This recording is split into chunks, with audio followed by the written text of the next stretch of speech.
She sacrificed everything to save a stranger. Then the Alpha King made her his queen. The water was already rising around her ankles when Lena Marsh pulled the second child out of the ditch. Nobody had asked her to stop. Nobody had waved her down or stood in the road with a sign. She had simply been driving home from her evening shift at the Clover Falls Community Clinic when she saw the school van tilted hard into the drainage channel off Route 9, one wheel spinning in the air, the sliding door hanging open. She did not think. She pulled over, cut her engine, and got out. That was the thing about Lena. She did not think first. She never had. The rain was the kind that made you feel like the sky had finally given up on being patient. It came down in thick sheets, turning the road into a river and the ditch into something angry. She waded in without her coat, which she left on the seat without knowing she had done it. The cold hit her like a slap, and then she ignored it, because there were 3 children and 1 driver inside that van, and the water was already past the wheel wells. She got the driver out first. He was a man in his 50s, named Pete Collins, who everyone in Clover Falls called Old Pete, because there had never been a young Pete that anyone could remember. He was dazed, and had a cut along his jaw that was bleeding into the collar of his shirt. He kept saying he was fine, that he needed to check on the kids. She told him to hold on to the door frame and not move. He listened. People usually did. Then she went back in. The first child was a girl of about 9, sitting completely still in the middle of the van with her seatbelt on, watching the water come up with enormous eyes and not making a sound. Lena got the belt undone and carried her out, set her on the bank, told her to sit down and hold Pete's hand. The girl did exactly that. The second child was a boy, maybe 7, wedged against the back seat, crying loud and hard, the kind of crying that meant he was okay but terrified.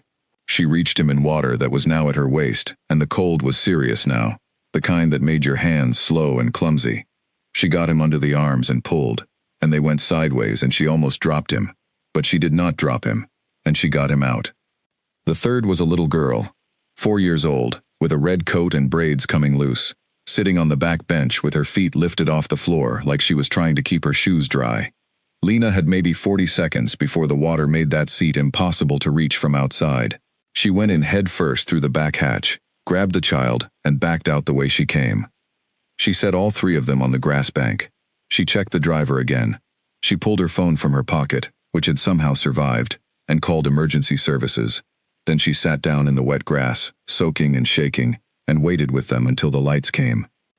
She gave the paramedics a full account of what she had found, helped them note the driver's lack and possible concussion, confirmed the children were uninjured, and then, when no one was paying attention to her because everyone was very busy paying attention to the people who needed attention, she walked back to her car, got in, and drove home. She did not stay for the thank yous. She never did.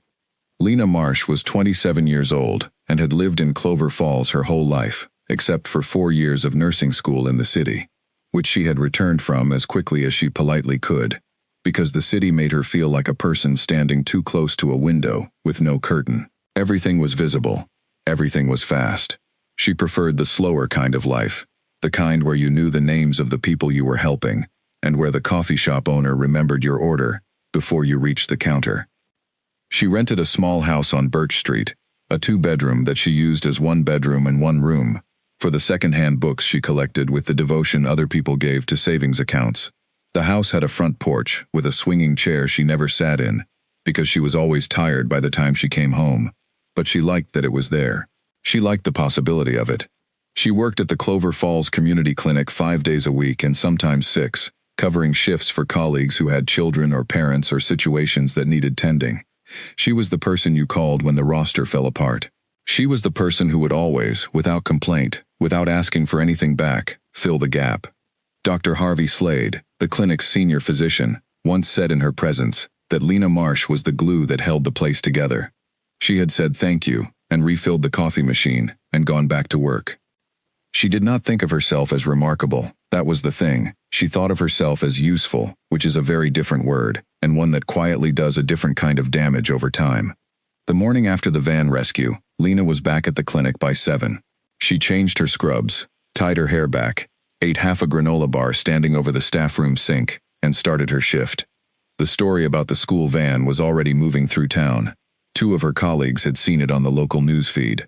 One of them, a nurse named Carol Finch, came to find her at the intake desk and said, "That was you, wasn't it, on Route 9 last night?" Lena said, "The kids were fine. Pete had a minor lack, but he'll be okay." Carol stared at her. "Lena, you pulled 3 children out of a flooding van. The water wasn't deep enough to be dangerous yet. I had time." Carol kept staring. "You never say anything, do you?" Lena went back to her patient files. Carol went back to her station, and the morning moved on. The town of Clover Falls was the kind of place that noticed things, but did not always know what to do with what it noticed. People knew that Lena was reliable. They knew she would come if you called, and that she would not make you feel bad for calling. What they did not fully see, because she was careful not to let them, was the shape of the life underneath all that reliability. The shape of a woman who had been giving pieces of herself out for so long that she had become somewhat unclear on what was left. Her mother, Ellen Marsh, had left when Lena was 11. Not in the dramatic sense, no shouting, no door slamming, no moment of exit that a person could point to and say, "There." It was more like a slow withdrawal, the way the tide goes, so gradually that you keep looking at the waterline and thinking it looks about the same as before, until one day you look and the beach is entirely exposed. Ellen had moved to the coast, married a man named Philip who had a boat and a restlessness that matched her own, and existed at the edge of Lena's life the way a word you've almost remembered exists at the edge of your tongue, present enough to notice, gone enough to hurt. Lena had been raised from age 11 onwards by her father, a quiet man named Gary who worked at the hardware store and made scrambled eggs on Sunday mornings and taught her to change a tire and never once told her she should be different than she was. He had passed away 4 years ago, a heart attack, sudden and complete, a Tuesday in November. Lena had driven the 4 hours from nursing school, sat with him at the end, driven back, and not taken a single day off after that, because taking a day off felt like the worst possible thing she could do with the grief. If she stopped moving, it would catch her. So she did not stop.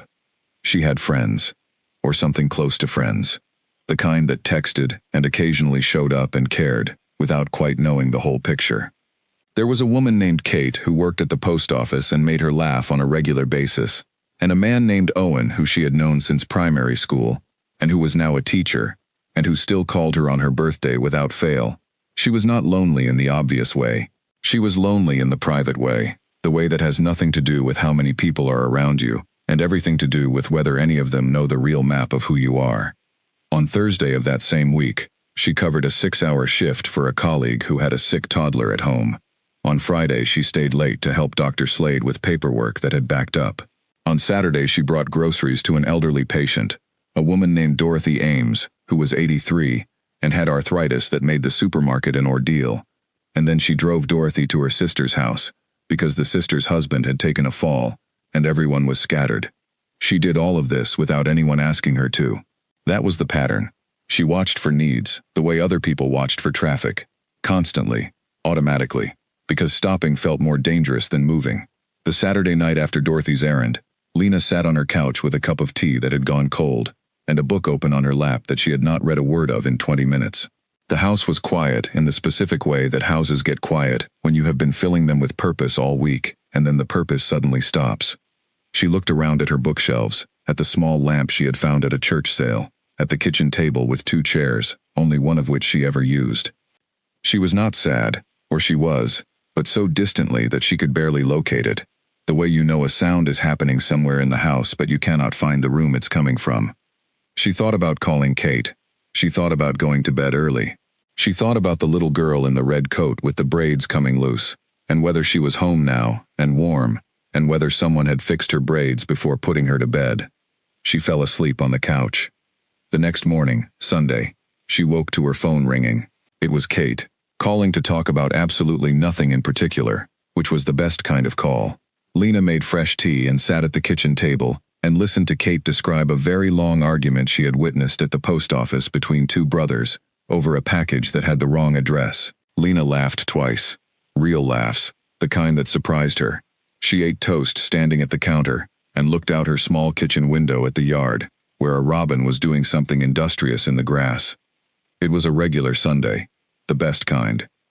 Then Monday came, and it was back to the clinic, and the week began again, And Lena Marsh fell back into the rhythm of her life, the way you fall back into a comfortable, worn thing that holds the shape of you, but does not necessarily hold you.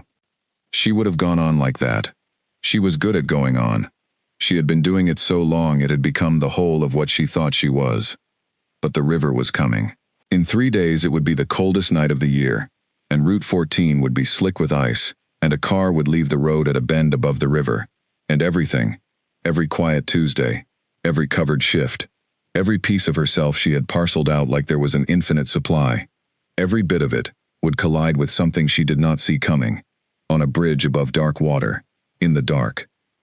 And Lena Marsh, who never thought first, would do what she always did.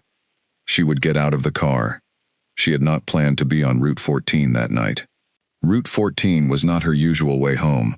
Her usual route was Route 9, through the center of town, past the bakery that left its lights on, and the traffic light that always seemed to turn red specifically for her. But Route 9 had a water main break on Monday afternoon, and the detour signs sent her south through the ridge roads. And so at 11:43 on a Tuesday night in February, Lena Marsh was on a road she did not usually travel, in conditions that nobody should have been traveling in, going carefully because she was always careful. When she came around the bend and saw the gap in the guardrail, she stopped the car. The guardrail on the left side of the road had a fresh tear in it, metal bent outward, bright silver, where the paint had stripped away. The tire marks were still clear on the shoulder, skidding hard, then gone. She got out and looked over the edge.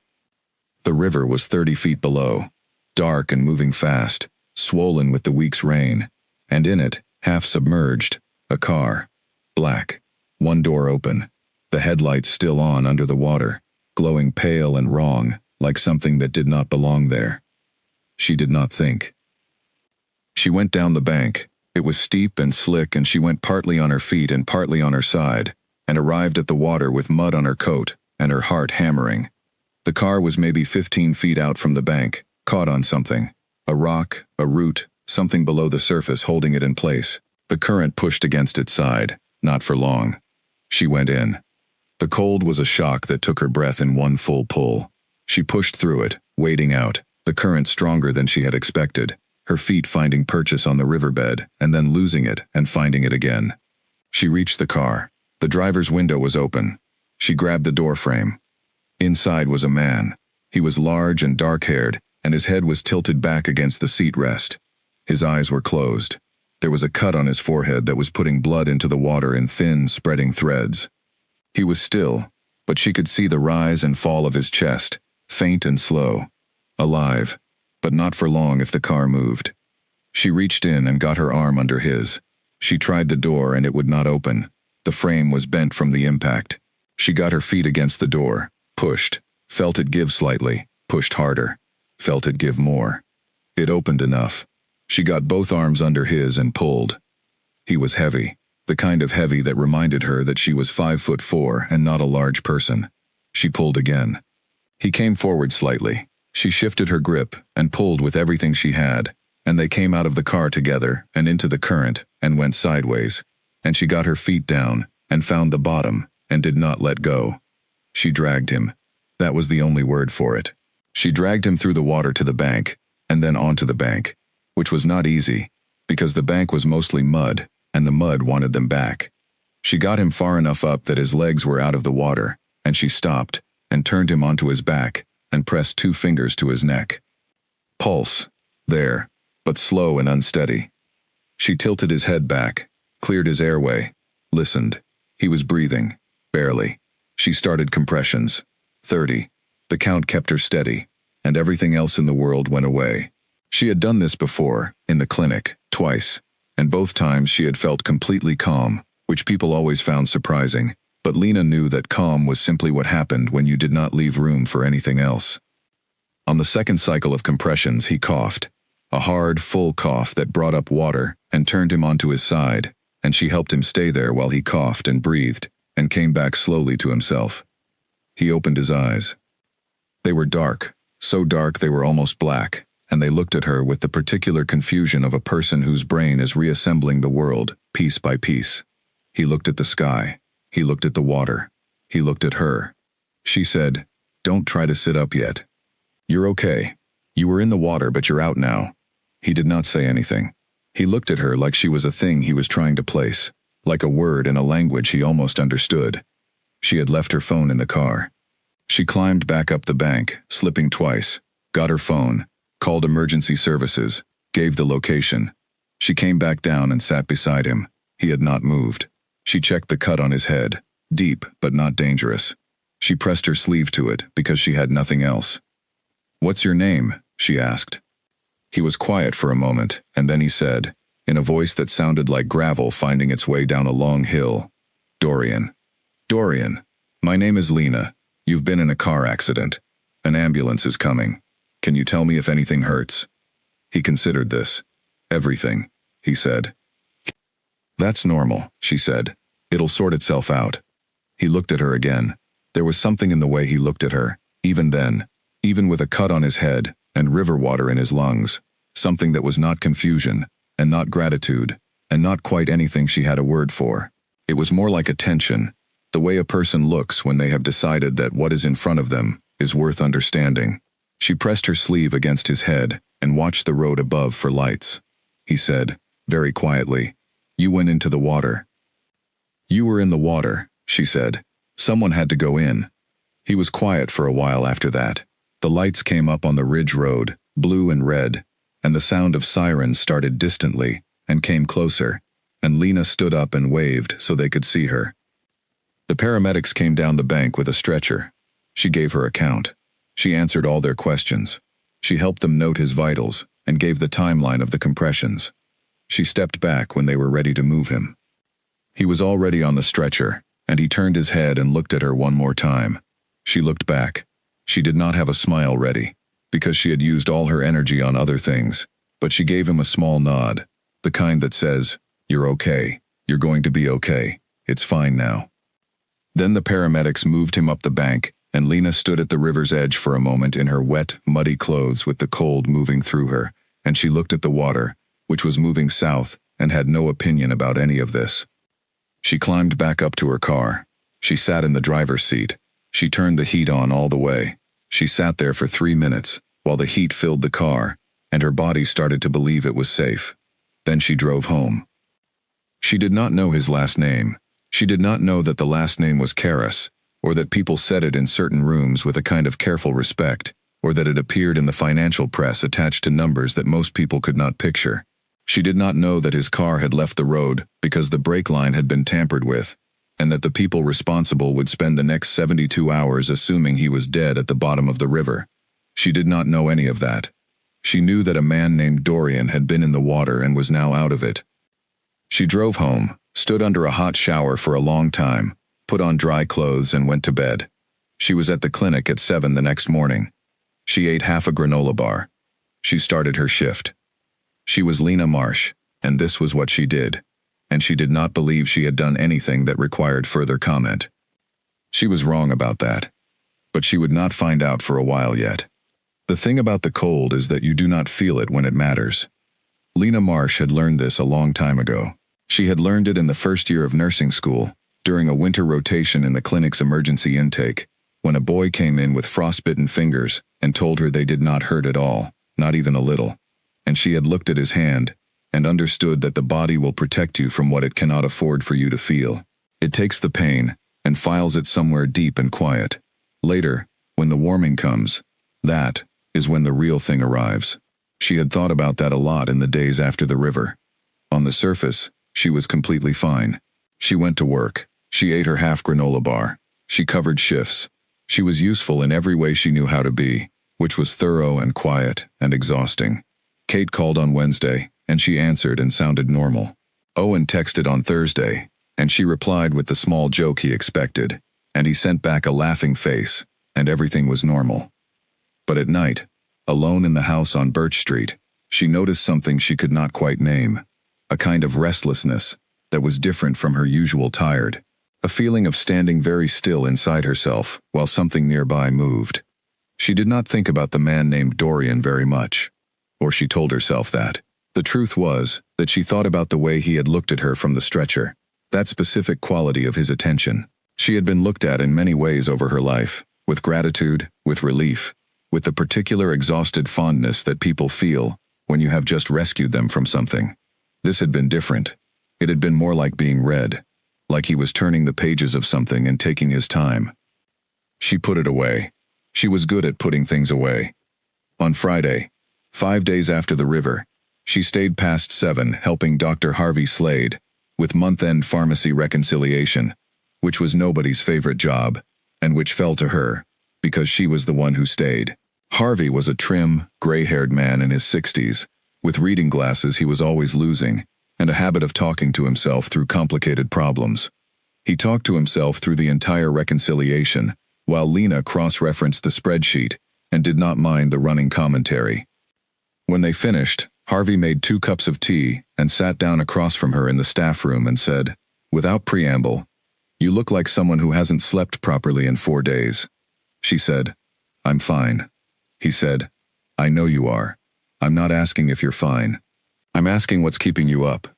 Harvey was the only person at the clinic, possibly in Clover Falls, who asked questions like that. Direct questions with no softening around the edges. She had been careful for years to give him answers that were true without being complete, and she did that now. She said, "There was an accident on Route 14 Tuesday night. A car went into the river. I pulled the driver out." Harvey put his cup down. He looked at her for a moment.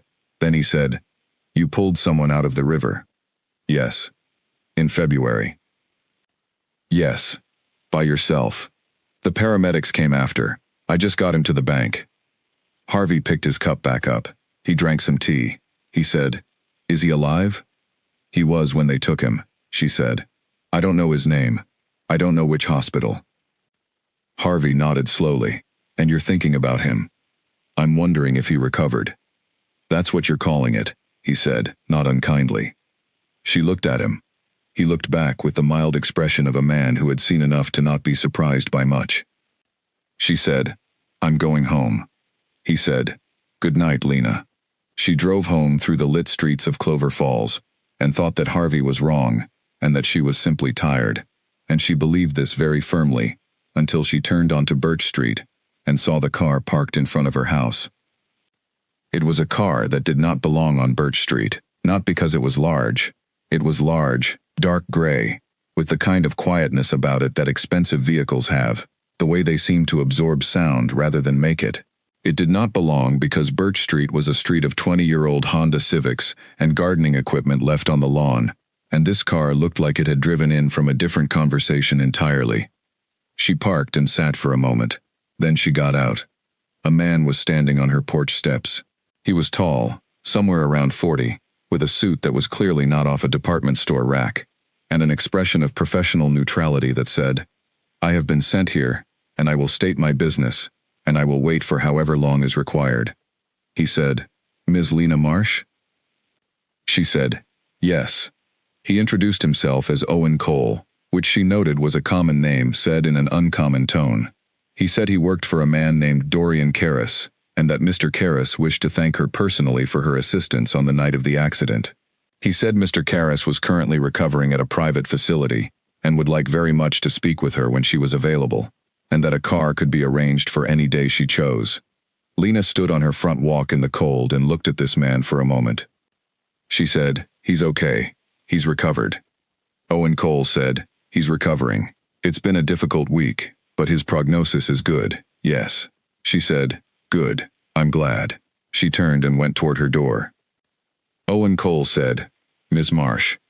She looked back. He said, "He was very specific. He said to tell you that he knows you left before the paramedics took him, and that he understands, but that he would like the opportunity to speak with you." She looked at this man, with his perfect neutrality, and his expensive car, and she thought about the dark eyes on the stretcher, and the particular quality of being read. She said, "Tell him I'm glad he's well, but I don't need to be thanked. Tell him that." Owen Cole said, "I will tell him." She went inside. She made tea. She sat at her kitchen table. She looked at the second chair. She did not think that would be the end of it. She was right. He came himself, 4 days later. She did not know it was him when she opened the door, because she had not seen his face in anything other than emergency conditions, and a man standing on a porch in daylight is a very different thing from a man in river water in the dark. He was tall. which she had known. Dark-haired, which she had known. The cut on his forehead had been stitched and was healing in a neat line above his left brow. He was wearing a coat, and he was standing very straight, in the way that people do when they are still healing from something, and have decided to pretend they are not. She looked at him. He said, "Hello." She said, "You shouldn't be out of recovery." He said, "My doctors agree with you." She said, "But you came anyway." He said, "I came anyway." She looked at him for another moment. He looked back with that same quality of attention she had noticed on the riverbank, and in daylight it was even clearer. He was not looking at her the way most people looked at her, which was as a function, a nurse, a rescuer, a useful person arriving at the right moment. He was looking at her like he was solving something. She said, "Come in then. You look like you're about to fall over, and I'm not doing river extractions twice in 1 month." Something crossed his face. It was brief, and she almost missed it, but she had been a nurse long enough to catalog the expressions people made when they were surprised by their own reaction to something. It was that. He came inside. She put the kettle on because there was nothing else to do with her hands when she was working out what to think about a situation. He sat at the kitchen table and she noticed that he sat in the chair she never used, which was interesting, or she chose to find interesting, which was the same thing. He looked at her small house, the bookshelves, the lamp from the church sale. She could not read his face when he looked at these things. She said, "How did you find out where I live?" He said, "I have resources." She said, "That's a careful answer." He said, "I wanted to find you. I found you. I'm sorry if that feels presumptuous." She said, "It is presumptuous." He said, "Yes." There was a silence that was not uncomfortable exactly, but was heavy with things that were still being assessed. She brought him tea. She sat across from him. He looked at the mug for a moment, then wrapped his hands around it, and she had the impression that this was not something he did often, and he was not sure of the right way to do it. He said, "You went into a river in February, for a person you had never met." "The car was in the water," she said. "You were in the car." "That's not actually an explanation." She looked at him. "It is to me." He looked back, a long, measuring look. She did not look away, because she had nothing to hide, and nothing to perform. He said, "I'd like to offer you something, in return." She said, "I don't want anything in return." He said, "I know you don't. That's why I want to give it." She put her cup down. "I don't understand that logic." He said, "Most people who do something for me want something from me. That has been true for as long as I can remember. You saved my life, and then left before I could identify you. You are the only person who has ever done something significant in my direction, and then simply walked away." She thought about this. "I didn't walk away. I made sure the paramedics had what they needed, and then I left. That's just how it works. My job ends when the emergency ends." He said, "You were not working. You were driving home." She said, "It still works the same way." He was quiet for a moment. He drank some of his tea. Outside, a car passed on Birch Street, and they both heard it go. He said, "I have a medical facility on my estate. It needs a head nurse, someone with genuine experience, not just credentials. I want to offer you the position." She said, "I have a job." He said, "I'm aware of your job. I'm offering you a different one. The compensation would be substantially better. The facility is modern, and the housing is provided on site." She looked at him. "You drove here in person to offer me a job."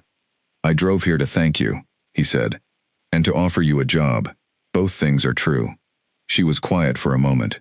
She thought about her clinic, about Harvey, about the stack of covered shifts she had accumulated over 3 years.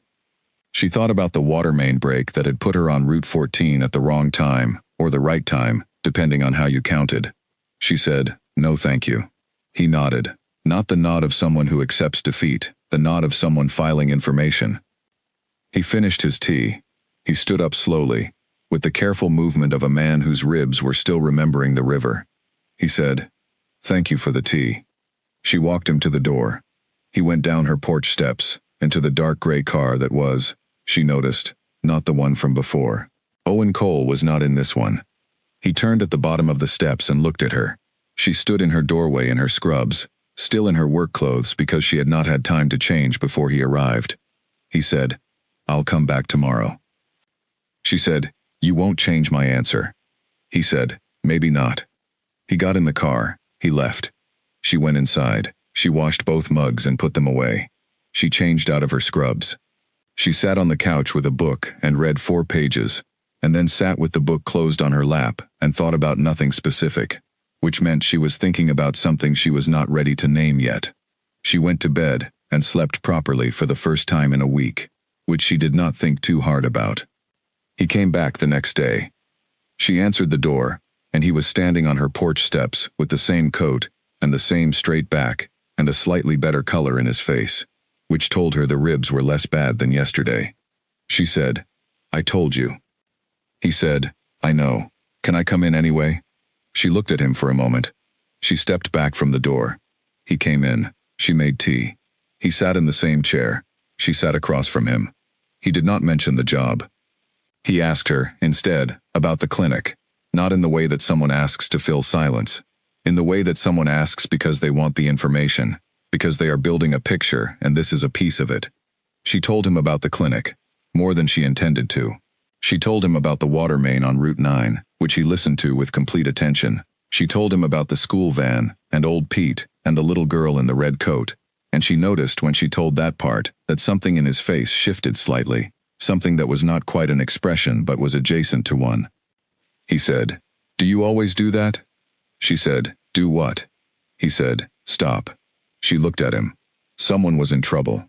He said, "Most people drive past." She said, "I know." She paused. "I can't do that. I never have been able to." He was quiet for a moment.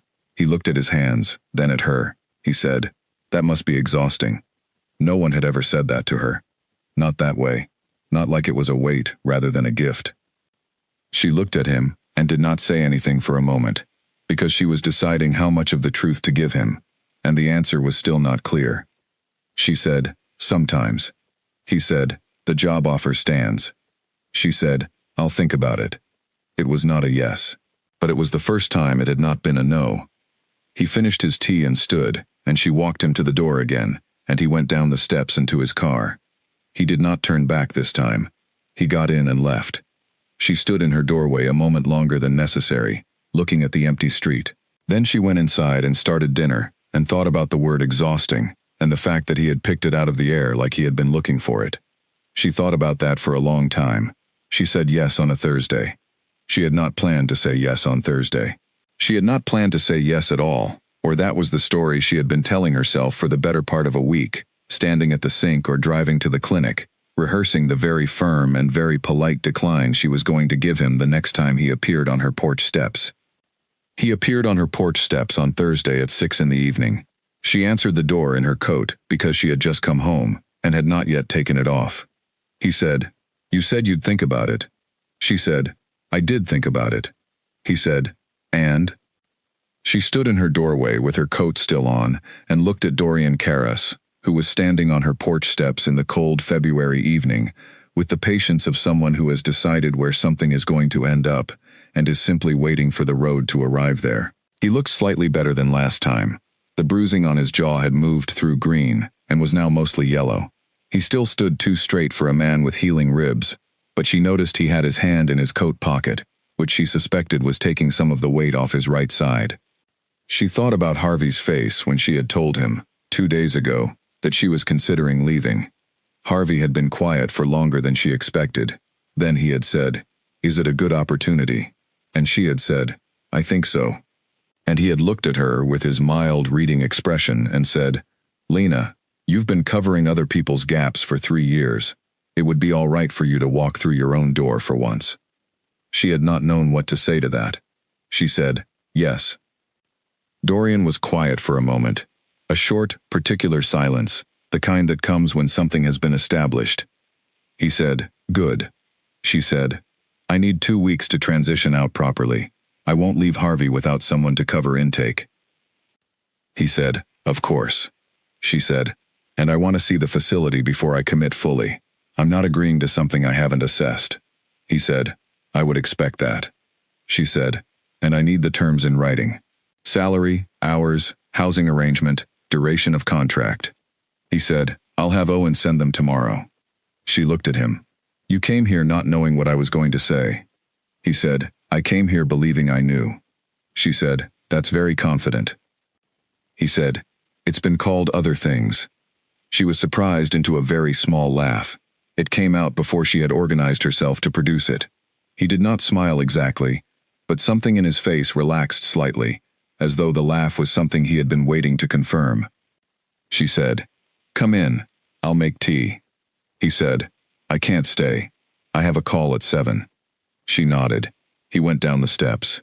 She noticed, for the first time, that the steps were slightly uneven, and that she had been meaning to fix that since autumn. He turned at the bottom and said, 2 weeks is fine. I'll have the car come for you on the 17th.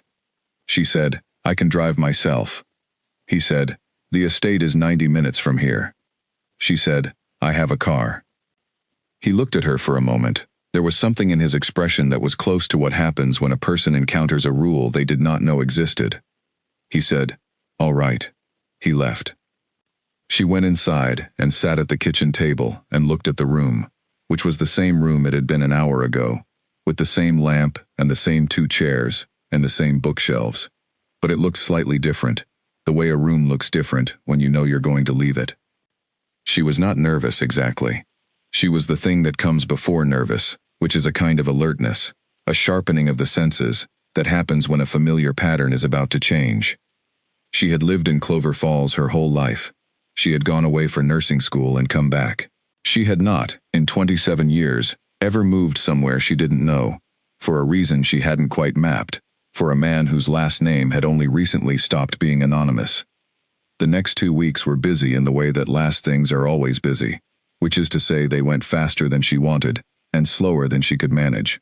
She trained her replacement at intake, a young woman named B. Slater who was competent and would be fine, but who wrote things down in the wrong column of the spreadsheet, and had to be shown 3 times where the emergency supply cabinet was. Lena was patient. She was always patient. It was the thing she gave most freely. She sorted her house into 2 piles, what she would bring and what she would leave in storage. The books were a problem. She had 431 of them, which she had counted more than once, because the number pleased her, and she could not bring 431 books to a place she had not yet seen. She chose 40. She arranged them into a box, and then rearranged them twice, and then left them in the first arrangement, because none of the arrangements made more sense than any other. Kate came over on the last Sunday, and brought wine, and a sort of frantic helpfulness that took the form of wrapping things in newspaper that did not need to be wrapped. Lena let her wrap them because Kate needed something to do with the feelings she was not saying. Kate said, you're going to be 90 minutes away. Lena said, that's not very far. Kate said, have you looked this man up? Dorian Karras? Lena said, no. Kate looked at her with the expression that meant she was deciding whether to push. She said, Lena, he's not just a regular person who has a house. Lena said, I know. Kate said, the Karras name is everywhere. Land deals, property, private equity. People talk about him like, he's very powerful, Lena. He has people who work for him who have their own people. Lena said, I know that. Kate said, and you said yes. She said, he offered me a fair contract and a good position. I've seen the facility. It's modern and properly equipped. I'll be doing real work. Kate said, you pulled him out of a river. Lena said, I know. Kate said, and now you're going to work for him. Lena said, yes. Kate was quiet for a moment. She picked up a mug that did not need wrapping, and wrapped it anyway. She said, just be careful with what you give people. You always give more than the situation asks for. Lena looked at her. Kate had never said anything like that before. It landed somewhere specific, and stayed there. She said, I know. Kate said, I mean it. She said, I know that too. They finished the wine. Kate went home. Lena sat in the quiet house and thought about what Kate had said, and about how it was true in a way she had never quite heard said aloud, and about how hearing it aloud made it real, in a different way than just knowing it. The morning of the 17th was gray and cold in the way February mornings in that part of the country commit to being gray and cold, completely and without apology. She loaded her car, which was not large, which meant the packing had been efficient, and the 40 books were a perfect number. She locked the house and put the key under the mat for the letting agent who was coming Friday. She stood on the porch and looked at the swinging chair, which had no weight in it and moved very slightly in the wind. She got in the car and drove. The 90 minutes went quickly, because she drove the way she did most things, with complete attention, no radio, just the road and her own thoughts, which were orderly by habit. She had visited the facility 10 days earlier, a proper walkthrough, with a woman named Claire Ashton, who managed estate operations, and who was brisk and efficient, and had answered every one of Lena's questions without hesitation. The facility was a full medical wing attached to the east side of the main house. 6 beds, 2 examination rooms, a proper pharmacy cabinet, diagnostic equipment that would not have been out of place in a small urban clinic. Claire had explained that the estate operated like a self-contained community, with 32 staff across various functions, and that the previous medical officer had retired after 15 years with no concerns. Lena had nodded at this and thought, good. 15 years with no concerns was the kind of reference that could not be faked. She had not seen Dorian during that visit. He had been in a meeting, Claire had mentioned, somewhere in another part of the house. Lena had found she was not sure whether to be relieved or disappointed, and had decided that the uncertainty meant she needed to be more careful about where her attention was going. Now she drove through the main gate of the Caras estate on the 17th of February, with her 40 books in the back seat, and the particular alertness of someone entering a new world while pretending they are not. The estate was large. She had known this, but knowing and arriving were different experiences. The drive from the gate to the house was lined with old trees that were bare now but would be something in spring, their branches making a gray corridor overhead. The house itself was stone, old stone, the kind that has been standing for long enough to look like it grew there. It was not beautiful in the way that postcards are beautiful. It was beautiful in the way that things built to last are beautiful, which is quietly and without announcement. Claire met her at the front entrance and took her through to the east wing, where her rooms were. A sitting room and a bedroom and a bathroom that was larger than her entire house on Birch Street, which she noted and did not comment on. Her window overlooked a kitchen garden that was bare at this time of year, but had the organized lines of something cared for. She unpacked efficiently. She arranged the 40 books on the shelves in the sitting room. She put her medical bag on the chair by the door, which was where it lived, regardless of what house she was in. She changed into her work clothes and went to the medical wing. It took her 3 hours to complete her first proper assessment of the facility. She noted what was current and what needed updating.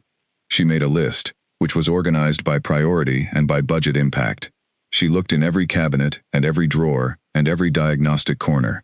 She was thorough in the way that comes from caring, not from habit, and there is a difference between those two things, even if you cannot always see it from the outside. She was sitting at the desk in the medical wing, writing up her notes, when the door opened. Dorian was standing in it. He had not knocked, which she made a note of. He was in dark trousers and a gray shirt without a jacket, which was the first time she had seen him without a coat, and she registered that he was broader than she had appreciated, and that his ribs were clearly no longer giving him trouble, because he was not standing carefully anymore. He was simply standing. He said, "How is it?" She said, "The diagnostic equipment is current. The pharmacy cabinet needs a full re-audit. It hasn't been done in 8 months, which is past the standard interval. The exam tables need the padding replaced on the second one, and the light in exam room 2 has a flicker that will be disorienting for anyone trying to work in it. The emergency supply log is inconsistent. Someone was updating it manually with different protocols at different intervals, which means I can't trust the inventory record. I'll need to do a full physical count before I can certify anything." He looked at her for a moment. He said, "Claire said you'd have a list by tomorrow." She said, "I have it now." He said, "Can I see it?" She handed him the notepad. He stood in the doorway and read through it, and she watched him read, which told her something. He read carefully and completely. He did not skim. When he reached the bottom, he went back to the top and read one item again, the pharmacy cabinet entry. He said, "How long to fix all of it?" She said, "The replaceable things, a week. The inventory audit, 3 days if I'm uninterrupted. The light is a 1-hour job." He said, "I'll have someone look at the light today." She said, "Thank you." He handed the notepad back. He stayed in the doorway, which was a thing she noticed he did. He put himself in doorways rather than rooms, as though he hadn't yet decided if he was staying. He said, "How are your rooms?" She said, "They're very good, thank you." He said, "If you need anything adjusted, tell Claire." She said, "I will." He was quiet for a moment. She was quiet for a moment. Outside the window, the bare kitchen garden held its organized lines in the gray February light. He said, "There's dinner, at 7:30, in the main dining room. It's not formal. You don't have to come." She said, "Is that something you say to all the staff?" He said, "No." She looked at him. He looked back. She said, "All right, 7:30. He left. She sat for a moment at the desk in the medical wing, looking at her notepad.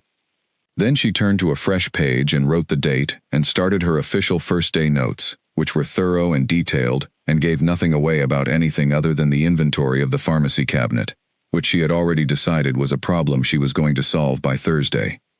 She was good at that, focusing on the problem that was solvable. She went to dinner at 7:30. The main dining room was large, in the way old rooms in old houses are large, with a table that could seat 20, and was currently set for 4. Dorian was there, and so was a man introduced as Peter Garth, the estate's chief legal counsel, who was in his late 60s, with white hair and the mild expression of someone who had been watching people underestimate him for decades, and a woman introduced as Frances Cole, who ran security for the estate, who was 40-something, and had the kind of quiet that is not restful at all, more like a surface tension that could hold weight if it had to. Lena sat, she ate, she answered questions when asked. She asked one or two herself. Peter Garth asked her how she had found the medical wing, and she told him, concisely, which made him raise his eyebrows. He said, "Claire said you'd have a report by tomorrow." She said, "I did it today." He looked at Dorian, and then at her, and then back at his food, with the expression of someone who has just received a data point that will prove useful. Frances Cole watched her, and said nothing, and ate quietly, and at the end of dinner said, "The light in exam room 2 has been that way for 3 months." And it was the only thing she said all evening, so Lena paid attention to it. She said, "I've put in a request." Frances Cole nodded, once, and picked up her glass. Dorian said very little. He asked her, at one point, whether she preferred the east wing, or would have liked rooms in the north part of the house. She said the east wing was fine. He said the kitchen garden was visible from the east wing in the morning, if she liked to look at something while she drank her coffee. She said she drank tea. He said the kitchen garden was still visible. She understood, from that exchange, that he had thought about which rooms to give her, and what she would see from the window, and she filed this away in the part of herself that was still taking stock of everything, carefully, the way she took stock of a new facility, because it was the only way she knew to be safe. She went to bed that night in her new room, and lay in the dark and listened to the quiet of a large old house at night, which is different from the quiet of a small house on Birch Street. It has more weight to it, more history, more rooms being quiet all at once. She looked at the ceiling, and thought about what Kate had said about what she gave to people, and thought about the 40 books on the shelf, and the inventory audit, and Frances Cole's single sentence, and the kitchen garden, and Dorian standing in doorways like someone who hasn't decided yet. She thought, careful. She had always been careful. And then she thought, but not always careful enough. She closed her eyes and went to sleep, and in the morning, the kitchen garden was there, exactly where he said it would be. The first weeks had their own rhythm, and she found it without trying. She was in the medical wing by 7 every morning, earlier than anyone had asked her to be, because she was Lena Marsh, and early was simply the language her body spoke. She audited the pharmacy cabinet in 3 days as promised, and submitted her full count to Claire Ashton, who received it with slightly widened eyes that she immediately controlled. She replaced the padding on the second exam table, ordered the new supply log templates, and fixed the inventory protocol with her own handwritten reference sheet that she laminated and attached to the inside of the cabinet door. The light in exam room 2 was fixed on her second day. Someone had come while she was at dinner and replaced the fixture entirely. She did not comment on this. She simply turned the new light on and appreciated that it did not flicker. The estate staff were 32 people, of varying warmth and various functions. She made it her business to learn all their names by the end of the first week, which she managed with the help of a list Claire had given her, studied at night. She could not claim to know them yet, but she knew their names, and knowing someone's name was the first form of respect, the simplest one, and she gave it to everyone equally. Frances Cole came to the medical wing on Wednesday of the first week, stood in the doorway, and said, "I need a fitness clearance completed.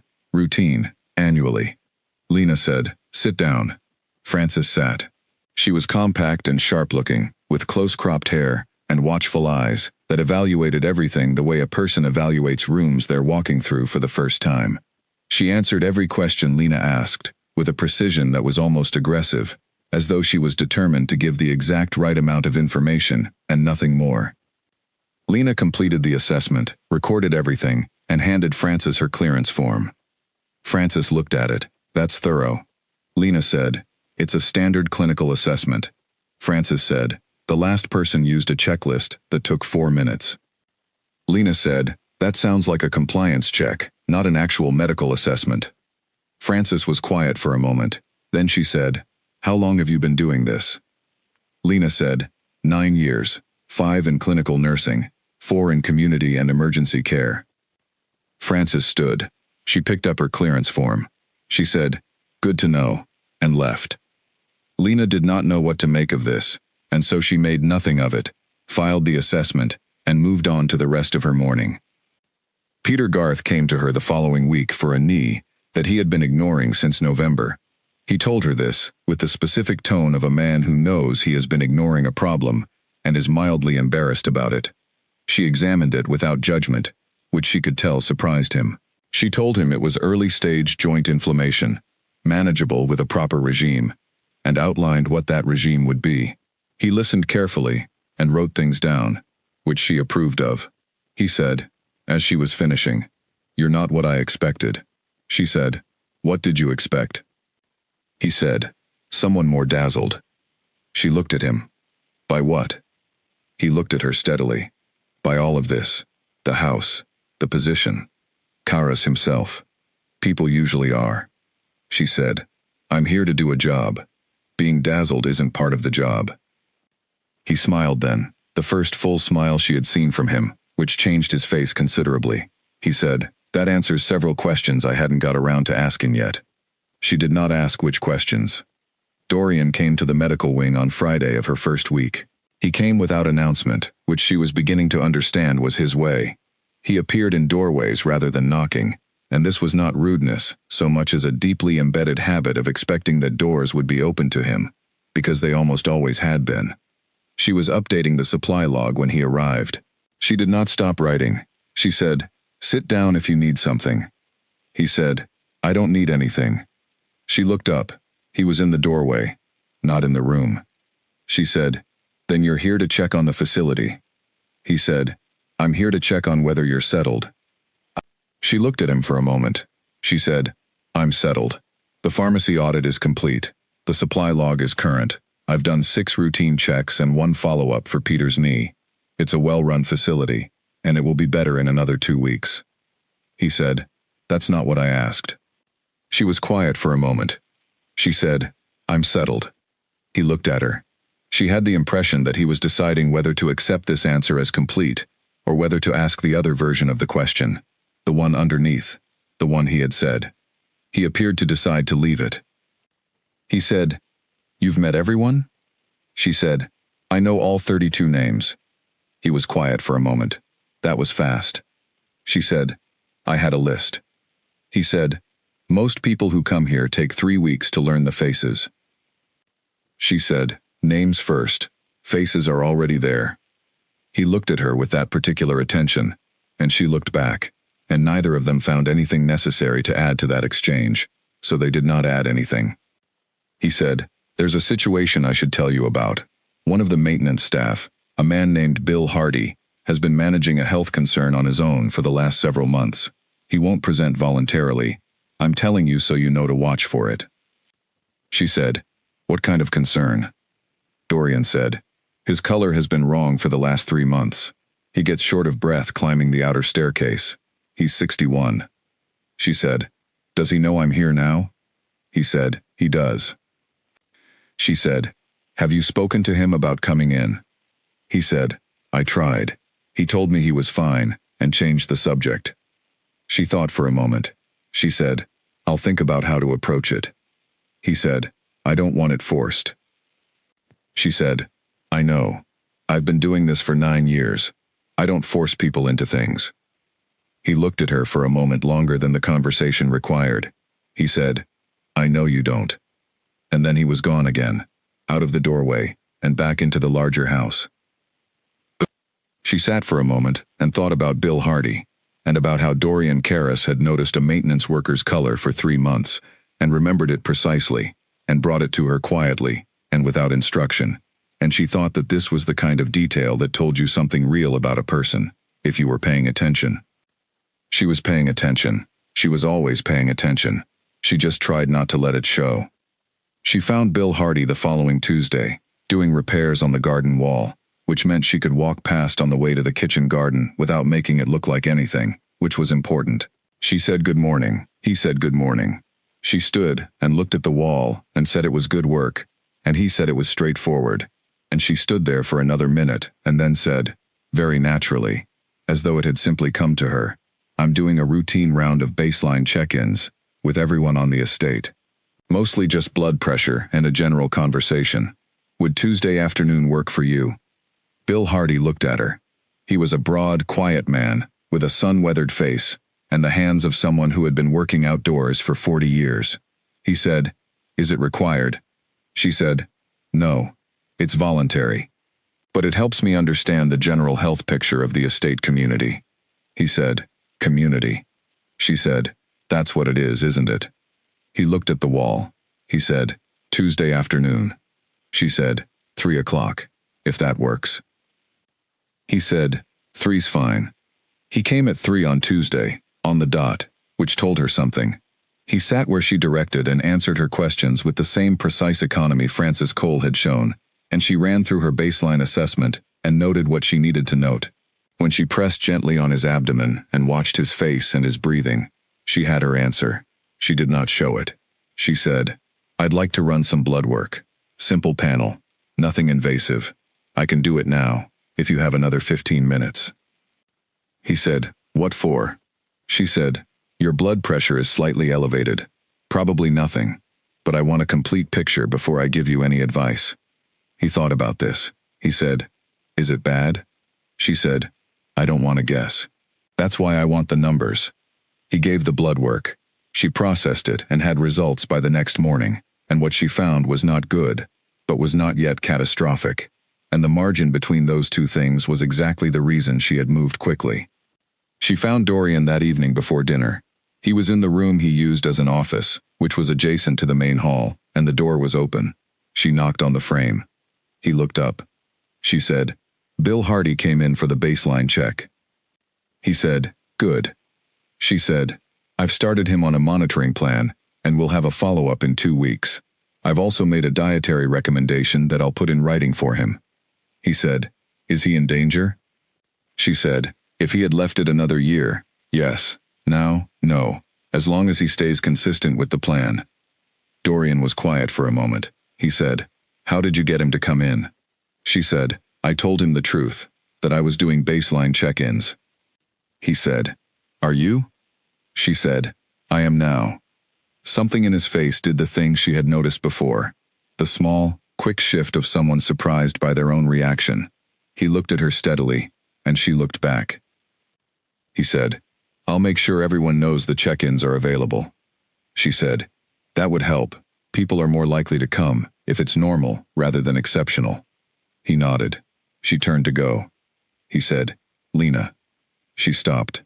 She had not decided yet how she felt about him using her name, which he had started doing without ceremony, as though they had passed through some threshold without a formal announcement. She turned back. He said, "Thank you." She looked at him.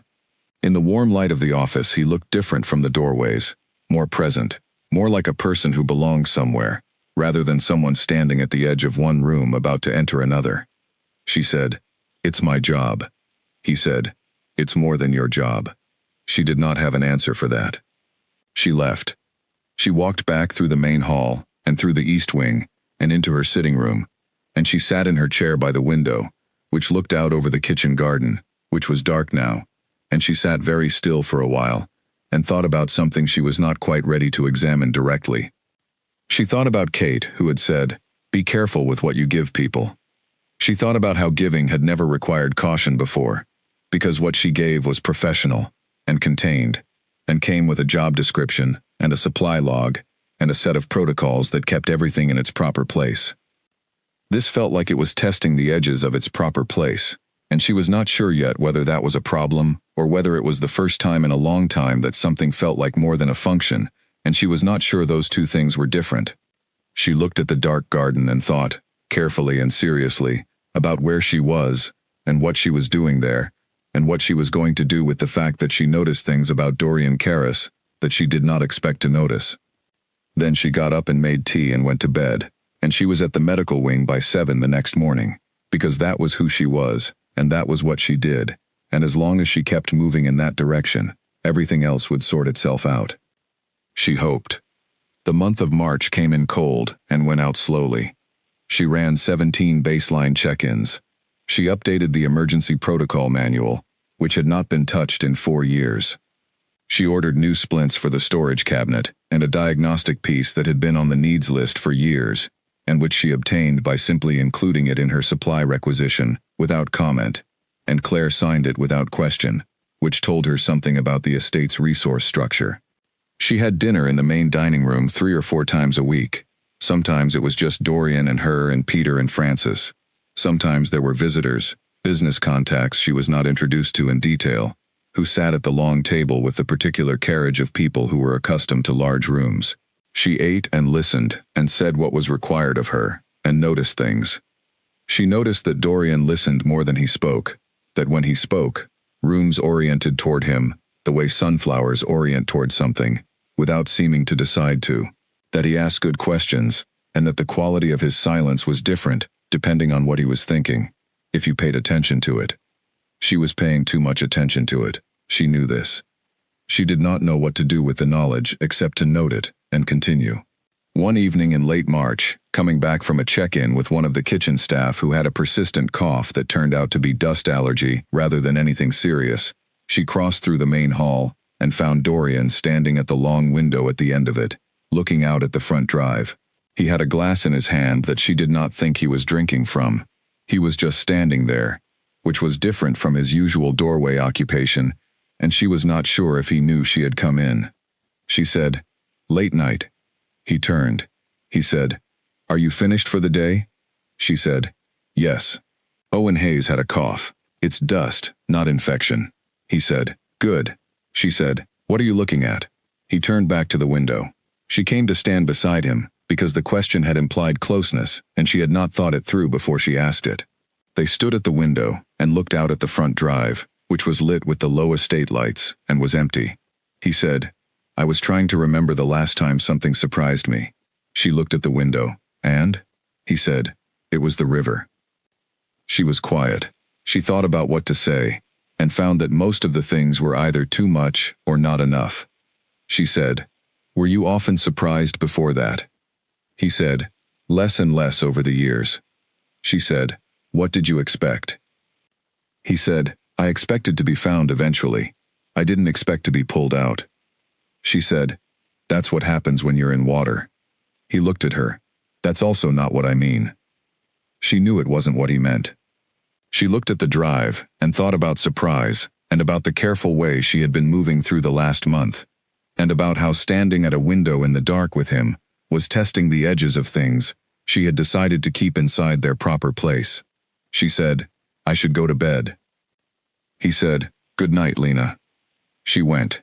She did not look back. She was at the medical wing by 7. She did not think about the window, or she told herself that. She was getting less convincing with herself. April arrived and brought with it a warmth that was tentative at first, testing the ground the way someone tests a surface they are not sure will hold. The kitchen garden outside Lena's window began to show green at its edges, small and deliberate, the kind of green that means business. She noticed it each morning with her tea, and she thought that she liked this window more than any window she had looked out of in her life, and then she thought about what that meant and went to the medical wing. She had been at the estate for 6 weeks. In those 6 weeks, she had not spoken to her mother, which was normal. She had spoken to Kate twice, who had asked pointed questions about the estate and the house and how things were going, with a very specific emphasis that Lena had addressed by talking about the kitchen garden and the pharmacy audit. Kate had let her. Kate was good at letting her. Owen had called on the 14th, and they had talked for 40 minutes about nothing in particular, and she had felt the familiar comfort of him, like something that has always been in your pocket and is always where you expect it. She had not thought about Clover Falls as much as she thought she would. She had thought she would miss it the way you miss a familiar street, instinctively, without content. But the estate had its own texture now, its own daily pattern, and she had inserted herself into it, with the quiet efficiency she brought to everything, and the pattern had adjusted and kept going, and she was part of it. She was part of it. She sat with that for a while, on the Tuesday morning when she realized it, and she thought about what it meant to be part of something rather than useful to it, and whether she could tell the difference from the inside. Bill Hardy came back for his 2-week follow-up. His color was better. His blood pressure was down 6 points. He sat in her exam room and looked at the numbers with the expression of someone who has been told they narrowly avoided something and is not quite sure what to do with that information. He said, "I didn't think it was anything serious." She said, "It wasn't yet. That's the good news." He said, "You didn't tell me how serious it could have been." She said, "I told you the numbers. The numbers were the seriousness." He thought about this. He said, "My wife said I should come back and tell you you saved my life." She said, "Your wife is being a bit dramatic. Your plan is working, and your numbers are improving, and if you stay consistent, you're going to be fine for a long time." He said, "She's going to say that anyway." She said, "I know, that's fine." He smiled. It was the first time she had seen him smile. It changed his face, the way smiles change the faces of quiet people, enormously, suddenly, like a light turned on in a room you thought was empty. He said, "Can I ask you something?" She said, "Yes." He said, "Why did you do the check-ins for everyone? There were some people on that list who didn't need them." She said, "Everyone needs a baseline, and you were less likely to come if it was specifically about you." He looked at her. He said, "Did he ask you to?" She said, "No." He looked at her for another moment. Then he said, "I've been here 14 years, since before Mr. Karras.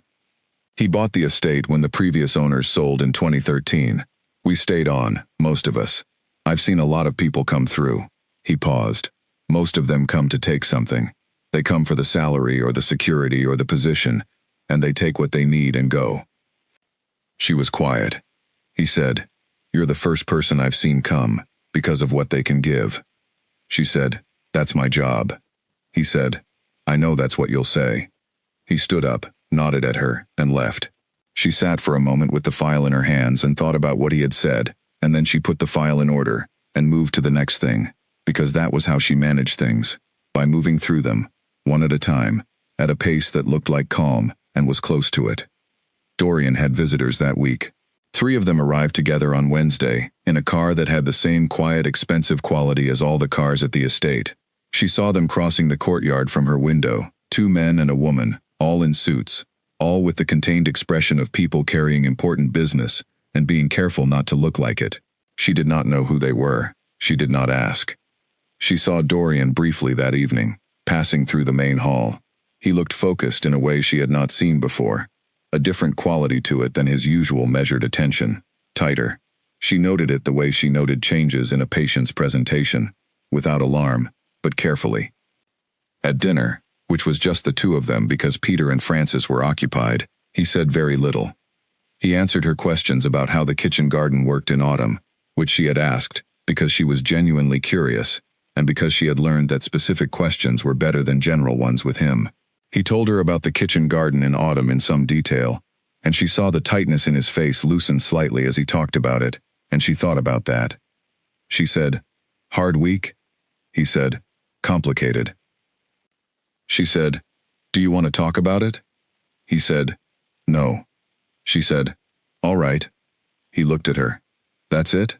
She said, "You said no. That's enough." He was quiet for a moment.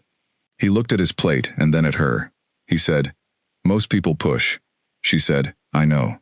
I find it's more useful to be available than to push. If someone wants to tell you something, they'll tell you." he said. And if they don't want to tell you? She said, then they won't, and that's also information. He looked at her for a long moment, with that reading quality that she had never quite got used to, and had stopped trying to prepare for. He said, you are very unusual. She said, I'm a practical person. He said, those two things are not mutually exclusive.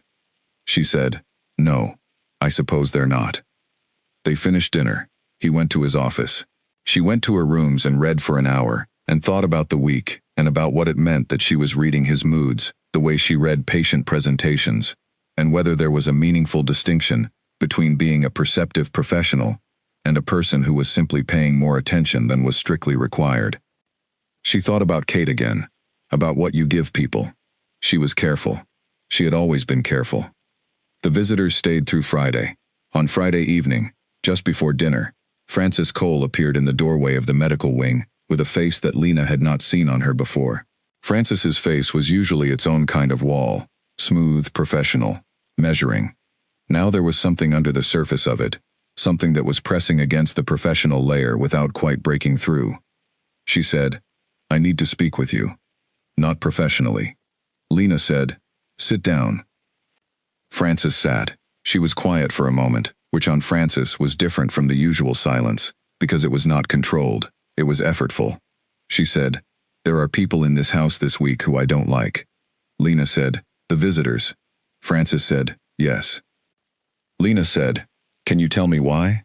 Frances said, not the specifics. The specifics are Karis's business, and he's handled it. What I can tell you is that we've had a situation before, 2 years ago, where people came into this house with intentions that weren't what they presented, and one person got hurt. Not badly, but enough. Lena said, was it you? Frances was quiet for a moment.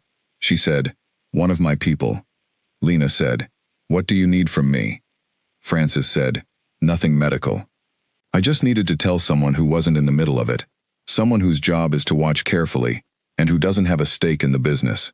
She paused. Karis handles things. He always handles things. But sometimes I need somewhere to put the part of it that I'm carrying. Lena looked at her. Frances Cole, who said one sentence at dinner and watched rooms the way they were rooms to be secured, was sitting in the medical wing, asking for the specific thing that Lena had always given, and never quite understood the shape of until now. She said, I understand. Frances said, I know you do. They sat for a few minutes. Frances did not say anything else. She seemed to need simply to be in a room with someone who was not involved and who was not going to fix anything, or analyze it, or turn it into a next step. She just needed a room. Lena gave her one. Frances left before dinner. She came to the dining room that evening and ate and was quiet, but the surface tension was back, controlled and reliable, and she gave Lena one brief look across the table that was worth more than a whole conversation. The visitors left Saturday morning. On Saturday afternoon, Dorian came to the medical wing. He came the way he always came, without announcement, and he stood in the doorway, and she was reorganizing the supply shelf for something to do with her hands. He said, how are you? She said, I'm fine. How are you? He said, relieved. She looked at him. She said, the visitors. He said, yes. She said, did it go the way you needed it to? He said, it went the way it needed to go. She thought about this answer, about the way he had phrased it, not the way he wanted, the way it needed to. There was a whole landscape in that distinction. She said, Frances came to see me on Friday. He went still. She did. She said, she needed somewhere to put something. I was useful. He looked at her steadily. He said, Frances does not do that. She doesn't go to people. She said, she came to me. He was quiet for a moment. He said, what did you say to her? She said, nothing. I sat with her. He looked at her for a long time, and she held his gaze, because she had nothing to hide. Outside, the garden was in its early April green, small and determined, doing what it was supposed to do. He said, you have a way of making people feel like you're on their side. She said, I am on their side. He said, no, you don't understand. Most people say that. What they mean is that they'll agree with you, as long as it costs them nothing. What you mean is different, she said. What do I mean? He said, I think you mean it without calculation. I think you're simply on people's side, genuinely, without looking for what comes back. She was quiet. The supply shelf was organized. She had nothing left to do with her hands. She said, It's not complicated. He said, It's the most complicated thing I've encountered. She looked at him. He looked back. And what was in the air between them was not quite something she could name yet, but it was real, and it was there, and they both knew it. She said, I'm going to walk in the garden before dinner. He said, Can I come? She was quiet for a moment. She said, Yes.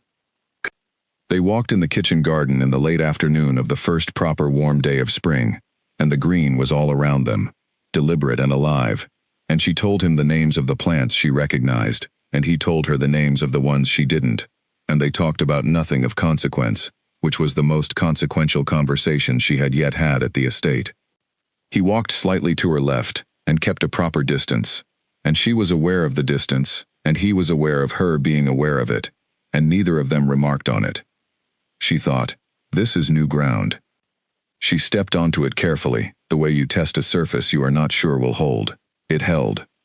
The night that changed things came in April, at 2:14 in the morning.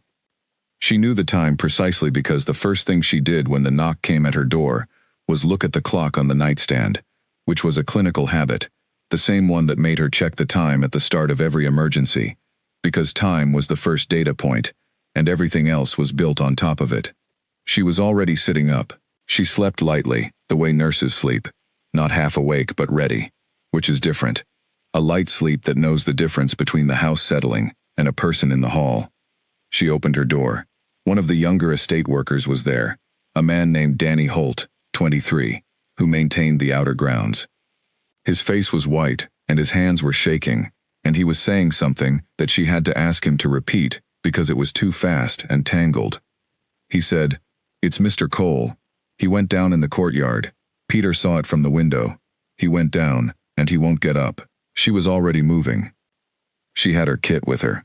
She always kept her emergency bag inside the bedroom door, not because she had expected emergencies at 2 in the morning on a private estate, but because it was who she was. The same way she never took off her watch, the same way she always knew where the exits were. The bag went with her. Owen Cole, Frances's husband, the man who had first come to her door on Birch Street, was in the courtyard, on the stone, on his back. Peter Garth was kneeling beside him, still in his nightclothes, his white hair disordered, and his face tight with the particular fear of someone who has seen enough of life to know what this could be.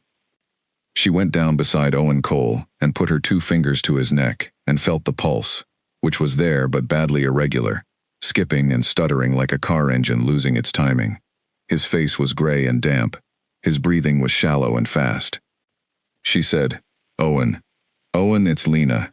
Can you hear me? He opened his eyes. He said, Yes. One word, a breath.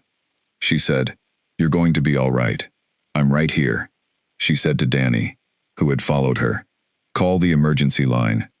Tell them cardiac event, adult male, approximately 65.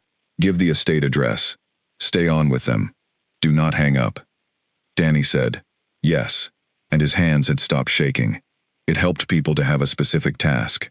She had always known this. She worked.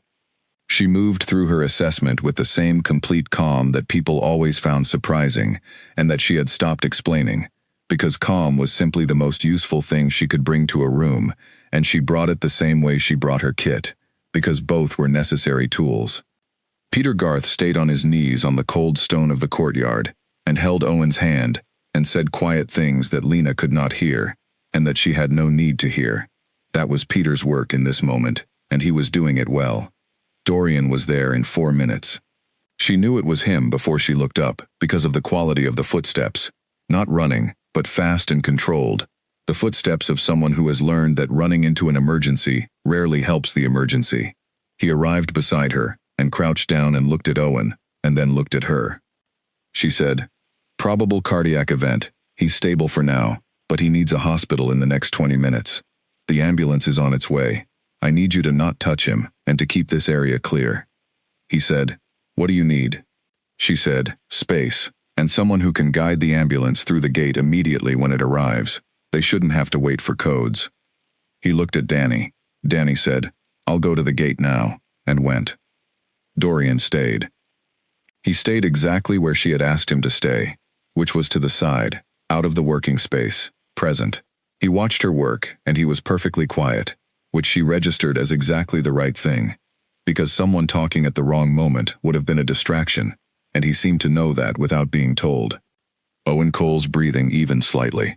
The ambulance arrived in 17 minutes.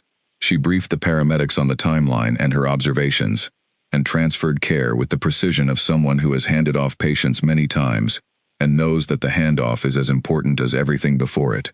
The paramedics moved fast and professionally, and they were gone within 6 minutes of arriving. Frances came out as they were leaving. She had been called, she had come at speed, and she arrived just in time to see the ambulance pull away.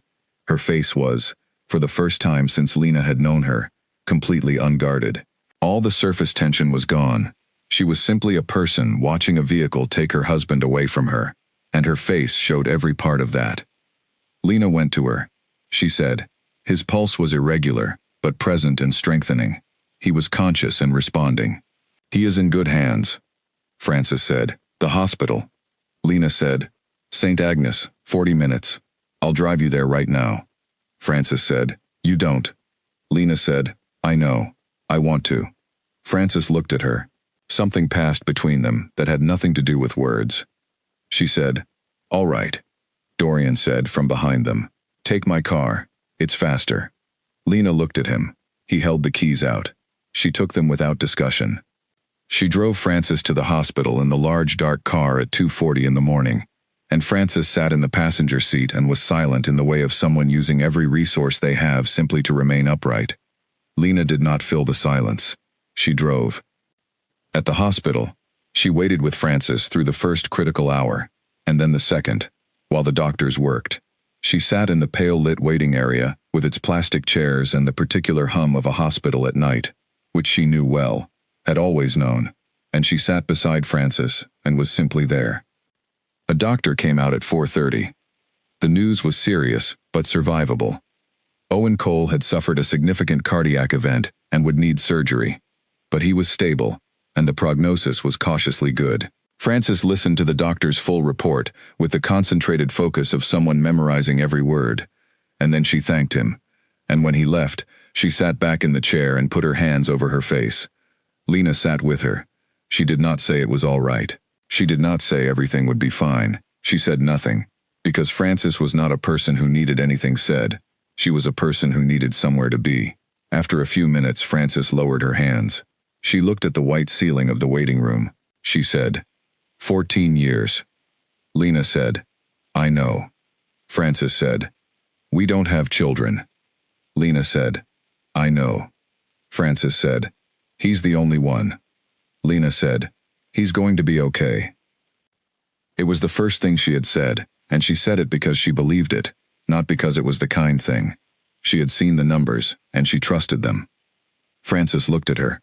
She said, "Don't say things you don't mean." Lena said, "I don't." Frances looked at her for a long moment, and then nodded. Once, and they sat side by side in the plastic chairs under the pale hospital light. Two very different women in the same room, and that was enough. Lena drove back alone at 6 in the morning. Frances was staying. Lena gave her every number she might need, made sure she knew the nursing staff rotation and what to ask for, and then left, because she was no longer needed, and Frances did not need the company of someone she had to maintain any kind of face for. She drove back as the sun was beginning, that early gray light that comes before the real color arrives. The countryside moved past in silhouette. She was tired in a way that she recognized, not the worn-out tired of too many shifts, but the particular tired that comes after adrenaline has done its work and left. She arrived at the estate. She let herself in through the side door. She went to the kitchen and put the kettle on, because she needed something to do with the next 15 minutes before she could sleep. Dorian was in the kitchen.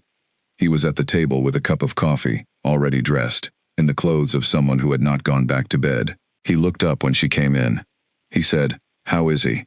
She said, "Stable. Surgery scheduled for this morning. Cautiously good prognosis." She put the kettle on and leaned against the counter. Francis is staying. He said, good. She said, do you want me to go back this afternoon? Someone should be there for the surgery. He said, I'll go. She looked at him. He said, Francis shouldn't be there alone for that. I'll be there.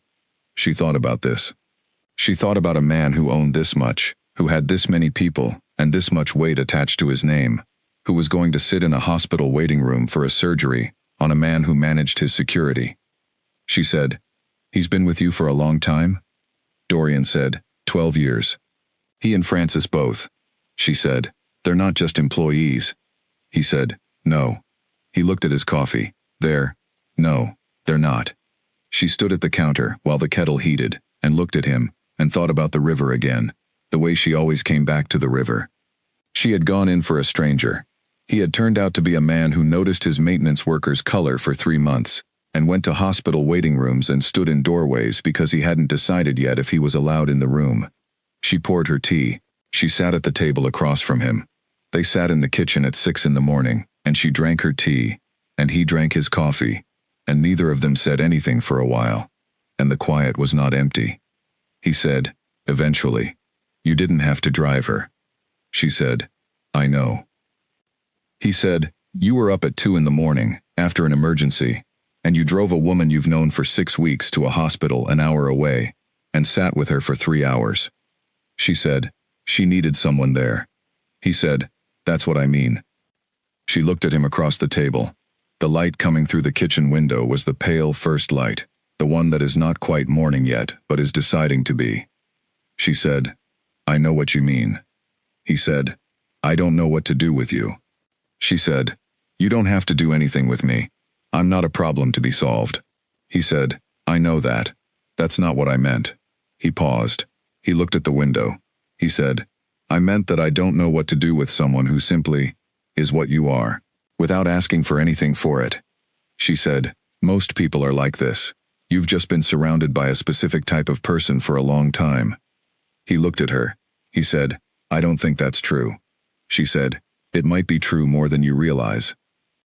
He said, or you might be remarkable and be the last one to know it.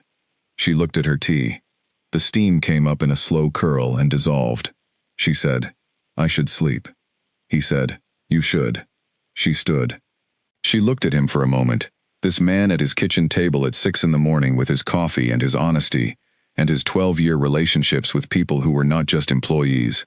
And she thought about what Kate had said one more time, and she thought about careful, and she thought about what her life had been before this, and what it felt like now. She said, thank you for the car. He said, good night, Lena. She went to her rooms. She slept. When she woke at noon, there was a message from Francis. The surgery had gone well. Owen Cole was in recovery. The prognosis was now simply good, with no qualifier on it. She read the message twice. Then she looked out the window at the kitchen garden, which was fully green now, properly green, the kind that had decided to commit.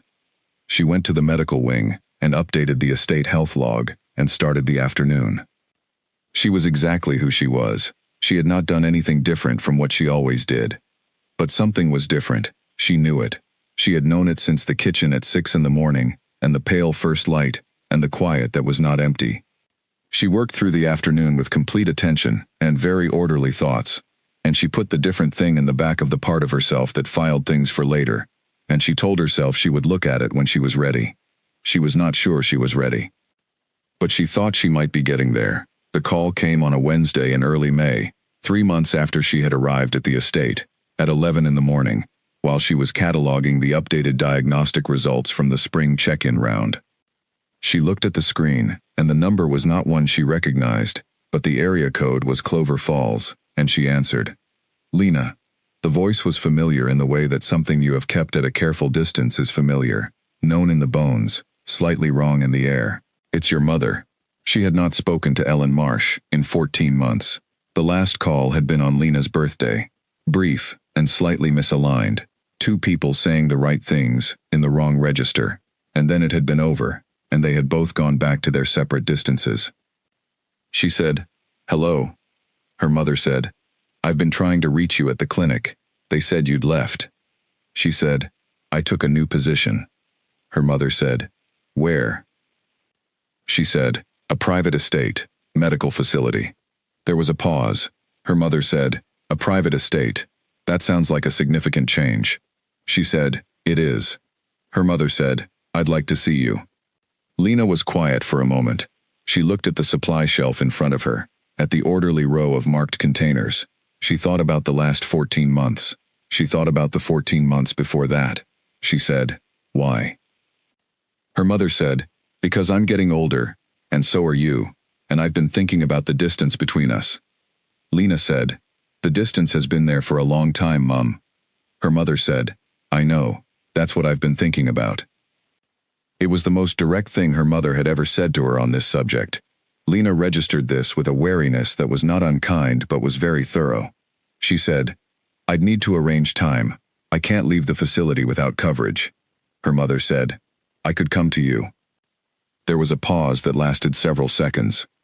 She said, "Give me a few days to think about it." Her mother said, "Of course. I'll call at the end of the week." Lena said, "All right." They said goodbye.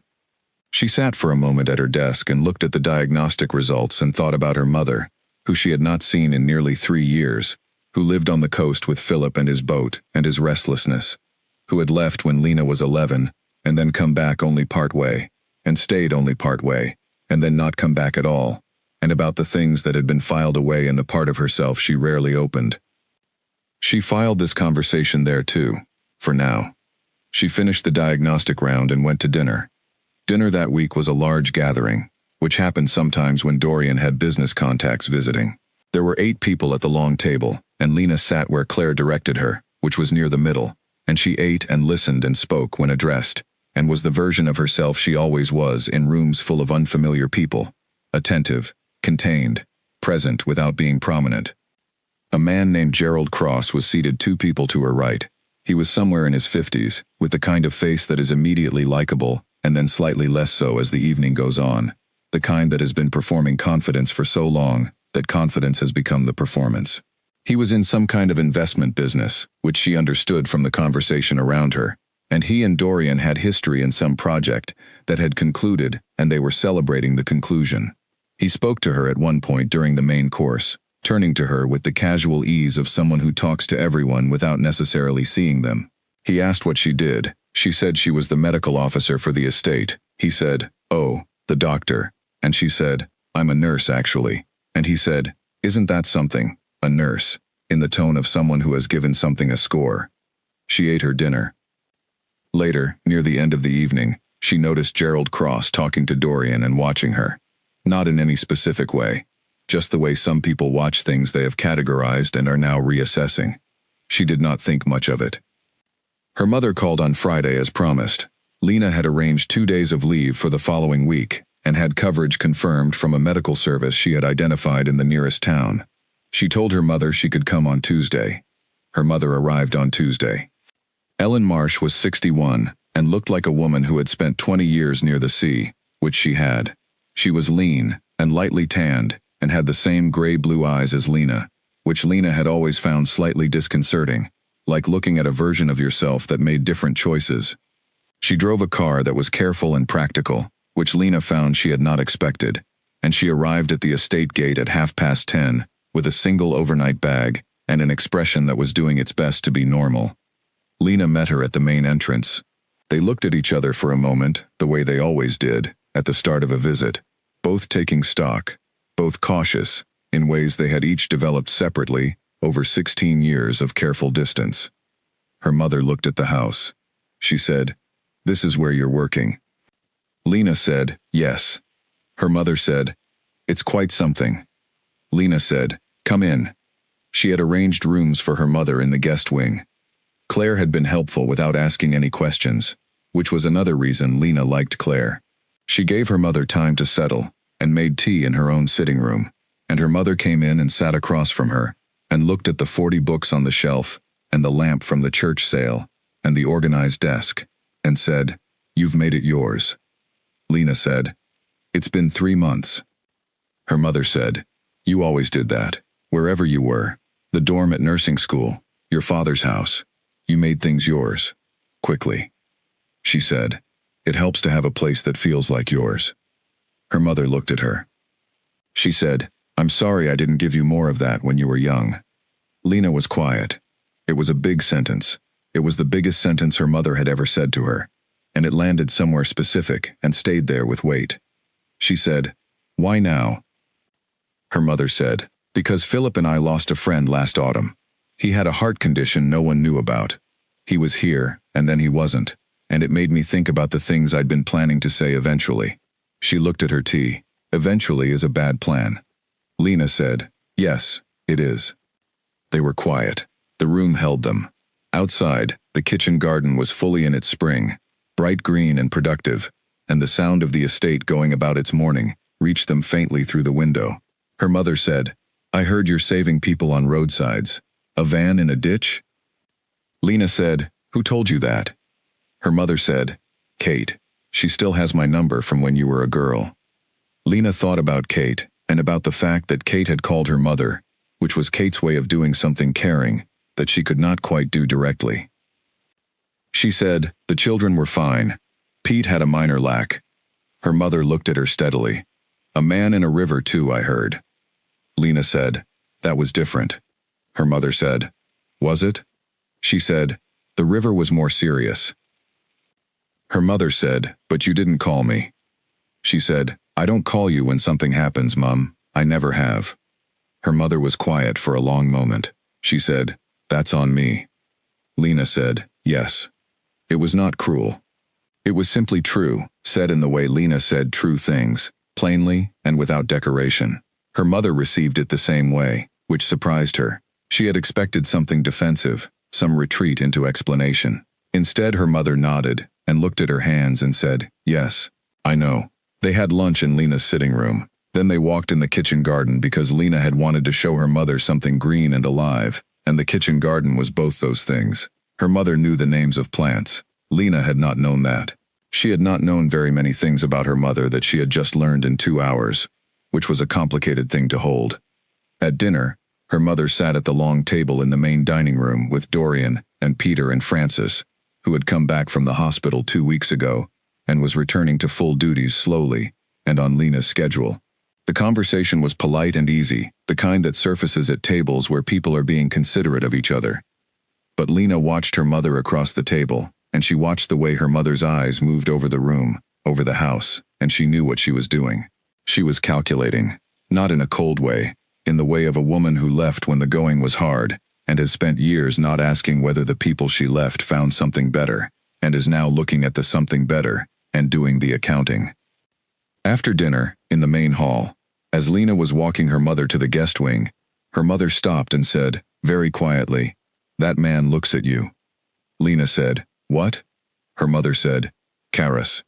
He looks at you the way people look at things they've already decided about but haven't said yet." Lena said, "You sat next to him for 40 minutes. Her mother said, "I was watching." Lena was quiet.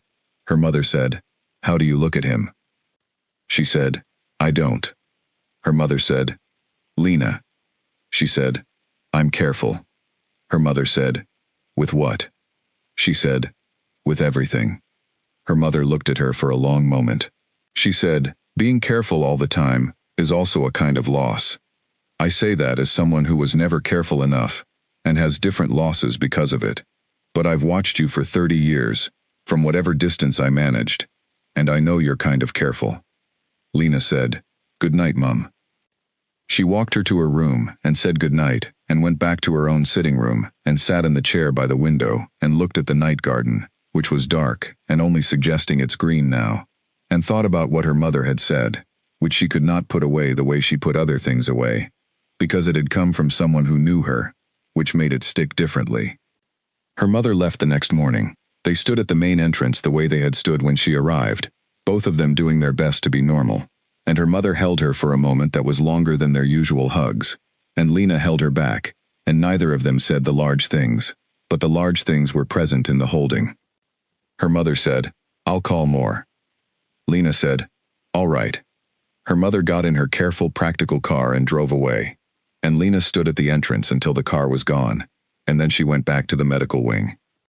She was partway through reviewing the afternoon's appointment list when Francis appeared. Francis said, "How was it?" Lena said, "Better than I expected." Francis said, "Hard?" Lena said, "Some of it. Some of it. Some of it." Francis came in and sat in the patient chair, which she did sometimes now, without ceremony, just occupying the room the way she had given Lena permission to occupy hers. She said, "My mother and I didn't speak for 6 years, from my early 30s until she passed." Lena said, "What happened?" Francis said, "A lot of things over a long time, the way these things usually go." She looked at her hands. "I had a lot of time after she passed to think about what I wished I'd done differently." Lena said, "She came and she tried." Francis said, "Then receive it." Lena looked at her. Francis said, "You're good at giving. I've watched you for 3 months. You give everything you have to everyone around you. But receiving," she shook her head slightly, "you hold your hands closed." Lena said, "I don't." Francis said, "When was the last time you let someone do something for you that you didn't feel you'd earned?" She was quiet. The afternoon appointment list was on the desk in front of her. Outside, the kitchen garden was doing its business in the May light. She said, "I'm working on it." Francis said, "I know you are." She stood and left.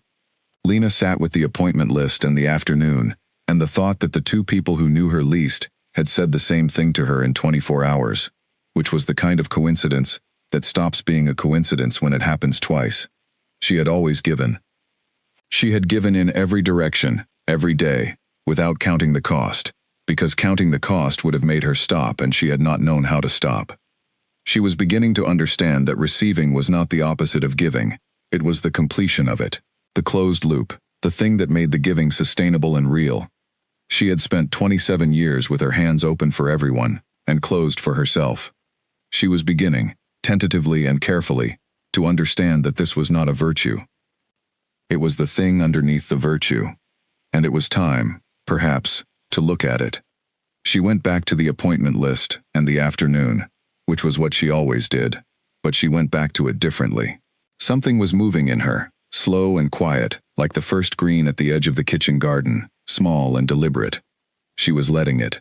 Francis came to the medical wing on the first Monday of June and closed the door behind her, which she had never done before. Lena put down the report she was working on. Francis's face was its professional self, but there was a quality to the air around her that was different, a kind of compressed alertness that Lena had learned to read over 4 months of small signals. This was not a routine visit. She said, "Sit down." Francis sat. She said, "There's something you need to know. I've been going back and forth on whether to tell you, and I've decided that you need to be told, so I'm telling you." Lena said, "All right." Francis said, "Gerald Cross, who was at dinner 6 weeks ago, the investor." She said, "I remember him." Francis said, "He has been asking questions about you. Specifically, he has had someone gathering information about your background, your family, your financial situation, and your connection to this estate." Lena was quiet for a moment. She said, "Why?" Francis said, "That's the part that I'm less certain of. What I know is that Cross and Karras have been involved in a land acquisition deal for the last 18 months. The deal is large, and it involves several parties, and it has become contentious, in ways that deals of this size sometimes do. Cross has been trying, for the last several weeks, to find leverage." Lena said, "Leverage?" Francis said, "Yes." Lena said, "Over Dorian?"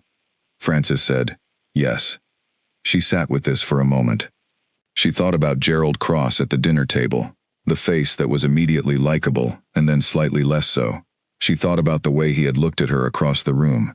She thought about the 2 men watching her, and the particular quality of that watching, which she had noted and then let go, because she had not thought it mattered. She said, "Has he found anything?" Francis said, "Nothing substantive. You don't have anything to hide, which makes it difficult. But he knows you saved Karras in February. He knows you came to work here afterward, and he's constructing a narrative from those 2 facts." Lena said, "What kind of narrative?" Francis said, "The kind that suggests your presence here is not professional. The kind that would be used to imply that Karras is personally compromised." Lena understood. She was quiet for a moment. She said, Does Dorian know about this? Francis said. He knows about the pressure Cross has been applying to the deal. He knows about the information gathering in general terms. He does not know that it's specifically about you. I found this out through my own channels this morning. She said, You're telling me before you tell him. Francis said, I'm telling you first, because it involves you most directly, and because you have a right to know before decisions get made in your vicinity. Lena looked at her.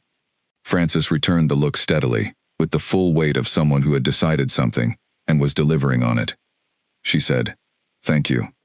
Francis said, What are you going to do? She said, I'm going to think for 10 minutes, and then I'm going to go and tell him. Francis said, Do you want me to come? She said, No, this is mine to do. Francis stood. She said, For what it's worth, I think you've handled everything that's happened here with more integrity than most people I've known. Whatever comes next, that's the truth. Lena said, Thank you, Francis. Francis left. Lena sat for exactly 10 minutes. She used the time the way she used the 10 minutes before a complicated procedure, methodically, without drama, going through what she knew, and what she would say, and what she was willing to do. She was not afraid, exactly. She was the thing next to afraid, which was a kind of resolution, a decision being made below the level of words. She found Dorian in his office. The door was open, as it usually was in the mornings. He was at his desk with paperwork, and looked up when she appeared in the doorway. He said, Lena. She said, Do you have 15 minutes? He put the papers down. She came in and sat across from him, which she did not often do. The desk between them was large and old, the kind that belonged to the room. She looked at him directly, because she had always thought that looking away from a difficult thing made the difficulty worse, not better. She said, Gerald Cross has been gathering information about me. Francis found out this morning. He knows I pulled you out of the river, and knows I came to work here, and he is using those two facts to suggest that your judgment is compromised personally. He's planning to use it as pressure in the land deal. Dorian was very still. She said, I don't know the specifics of the deal, or how much leverage this gives him. That's your territory. What I want you to know is that I'm telling you directly, because you deserve to hear it from me, rather than around me. He said, When did Francis find out? She said, This morning. She came to me first. She thought I had a right to know, before decisions were made around me. He said, She was right. He was quiet for a moment. His face was controlled in the way she had seen when he came back from difficult meetings, the compression of a person managing a situation internally, before externalizing anything. He said, This is my problem, not yours. She said, It became mine the moment he started gathering information about my life. He said, I know. I'm sorry. She said, Don't apologize for what he did. He said, I'm apologizing for putting you in proximity to someone like him. She said, You didn't know. He said, I should have. She said, What will you do? He looked at her. He said, I'll handle the deal in a way that makes the pressure irrelevant. Cross's leverage only works if I'm afraid of the implication. If I respond to the implication directly, and on my own terms, there is nothing for him to weaponize. She said, What does that mean practically? He was quiet for a moment. He said, It means making the nature of your position here, and your integrity, a matter of public record, not something he can shape through suggestion. She said, How? He said, There are several ways. He looked at her steadily. I want to be honest with you about one of them, because it concerns you directly, and I won't do anything that concerns you without your full knowledge. She said, Tell me. He said, The most complete answer to his narrative would be to formalize things between us, in a way that changes the nature of the story entirely. If you and I were married, the suggestion that your presence here is something to be hidden becomes nonsense. It removes his angle entirely. He paused. I am not saying this as the only option, or as my primary intention. I am saying it because it is a real option, and you should know it exists. Lena was very still. She said, You're suggesting we get married to resolve a business problem. He said, I'm suggesting it as one option, within a situation that has several. I want to be clear. I am not asking you to do something for my benefit, at the cost of yours. If you told me right now that the answer is no, I would find another way. and the deal would take care of itself through other means. She said, "But you're asking." He said, "I'm asking." She looked at him across the old desk. She looked at his hands, flat on the surface, and at his face, which was doing the thing she had come to recognize. Not hidden exactly, but very careful, the way a person is careful when they have said something that matters, and are waiting to see what the world does with it. She said, "Give me until tomorrow morning." He said, "Of course." She stood. She looked at him for a moment longer than the conversation required, and he looked back, and what was in the air between them was the same thing that had been building since the kitchen at 6 in the morning in April, since the window in March, since the kitchen garden in its early green, since the river in February, all of it present at once in this room. She said, "I want you to know that whatever I decide, it will not be because of the pressure from Cross. If I say yes, it will not be because I felt I had no choice." He said, "I know that." She said, "I want to make sure you know it." He said, "Lena." He said her name in a very quiet way. "I know." She left. She went to the kitchen garden.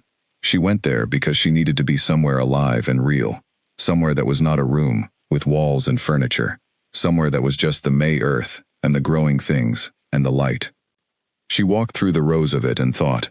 She thought about the river, and about the kind of person who goes into the water without thinking. She thought about the clinic, and Birch Street, and the swinging chair on the porch that she never sat in.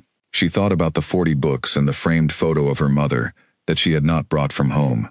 She thought about Harvey saying, "It would be all right to walk through your own door for once." She thought about Dorian standing in doorways, always in doorways. She thought about what it would mean to say yes, not to the narrative correction, not to the answer to Gerald Cross, but to the thing underneath all of that, which was also real, and had been building, and was not a business arrangement, whatever it looked like from the outside. She thought about what it would mean to receive something, to let someone come through the door on her behalf for once, to let someone hold a weight that had always been hers to carry alone. She thought about Francis saying, "You hold your hands closed." She sat on the low stone wall at the edge of the garden in the May afternoon, and she held her hands open, just for a moment, just to feel the shape of it. She said yes to herself before she said it to him. She found him later. After dinner, which she went to and ate, and was present for with complete attention, because she did not do things by halves, Peter Garth caught her eye at one point across the table, with the expression of someone who had noticed something and was filing it. Francis said nothing, which was not unusual, but the nothing had a particular quality of waiting to it. After dinner, she went to his office. The door was open. He was at the desk but not working. He looked up. She said, "Yes." He was very still. She said, "Not for Cross, not for the deal, because of what it actually is.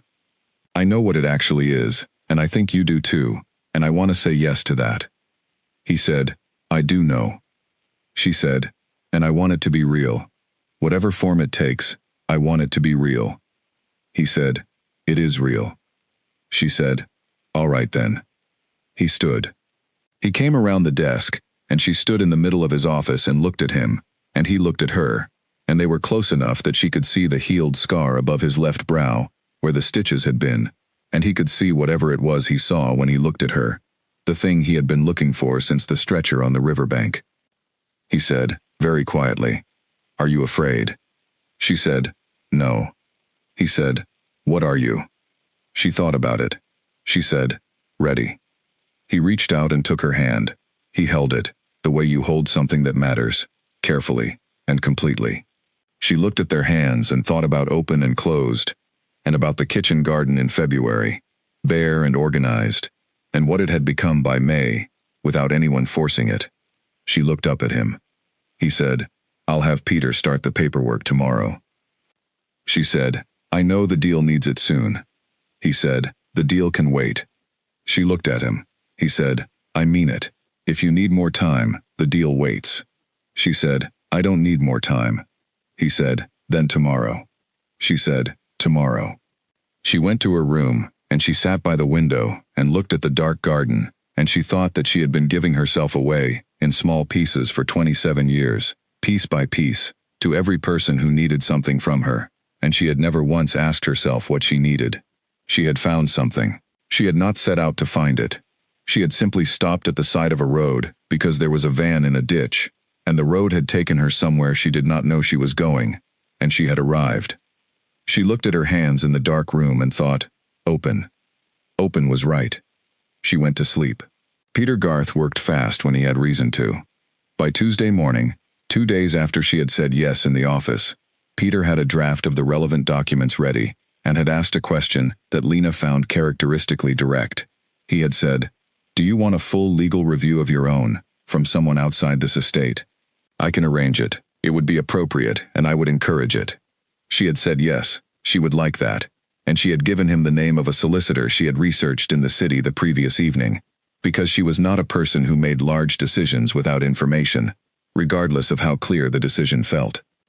Her solicitor, a woman named Ann Holt who had a no-nonsense phone manner and clearly ate lunch at her desk, reviewed the documents and called Lena back within 24 hours. She said the terms were fair and clean, and that she had one suggested amendment regarding the medical facility role, which was that Lena's professional position should be independent of the marriage status. Lena agreed. Peter incorporated the amendment without comment. Gerald Cross did not know any of this until it was already done. Dorian told her this on Wednesday evening, not with satisfaction exactly, but with the specific directness of a man who understood that information delivered clearly was more useful than information wrapped in feeling. He said, "Cross will hear about it within the week, through his own channels. By then the deal terms will have been reframed, and his leverage will not exist." She said, "How did he take the deal reframing?" Dorian said, "He hasn't had it yet." "That happens on Friday." She said, "I won't ask about the specifics." He said, "You can ask about anything you want." She said, "I know. I'm choosing not to. The deal is your business. My position here is separate from the deal, as the documents say." He looked at her. He said, "Ann Holt made that change." She said, "I asked for it." He said, "I know. It was the right thing to ask for." She said, "I thought so." There was a quietness between them that was different from the quiet she had known before her yes. Something had been established that changed the texture of the air. She could not have described it precisely to someone who asked, but it was real, the way real things are real, without requiring explanation. They were married on the Thursday of that week. There was no ceremony of consequence. Peter and Frances were the witnesses, which was right, because they were the people who needed to be there, and both of them knew it. The legal formality took place in the main sitting room of the estate, in front of a registrar who had driven an hour and was professional and pleasant, and who had done this kind of quiet registration before, for people who wanted the thing itself, rather than the occasion of the thing. Lena wore her dark blue work dress, the good one, the one she wore when she had important meetings, or when she wanted to feel like the best version of herself without effort. She had not bought anything new, because buying something new would have been performing something, and she did not perform things. She was what she was. She stood beside Dorian in the main sitting room, with the May light coming through the tall windows, and the sound of the estate going about its Thursday morning around them, and she said what was required, and he said what was required, and the registrar signed the documents, and Peter signed, and Frances signed, and it was done. Frances, who said very little at any occasion, in any circumstance, said, at the end, "Good." One word. It was worth a great deal. Peter Garth shook Dorian's hand, and then turned to Lena, and held out his hand, and she shook it, and he said, "You are a considerable person," which she did not know how to receive, except to say thank you, and mean it. Dorian looked at her in the standing up quiet afterward and said, "Are you all right?" She said, "Yes, are you?" He said, "Yes." She said, "Good." And that was enough. It was the kind of yes that does not need anything added. She went to the medical wing.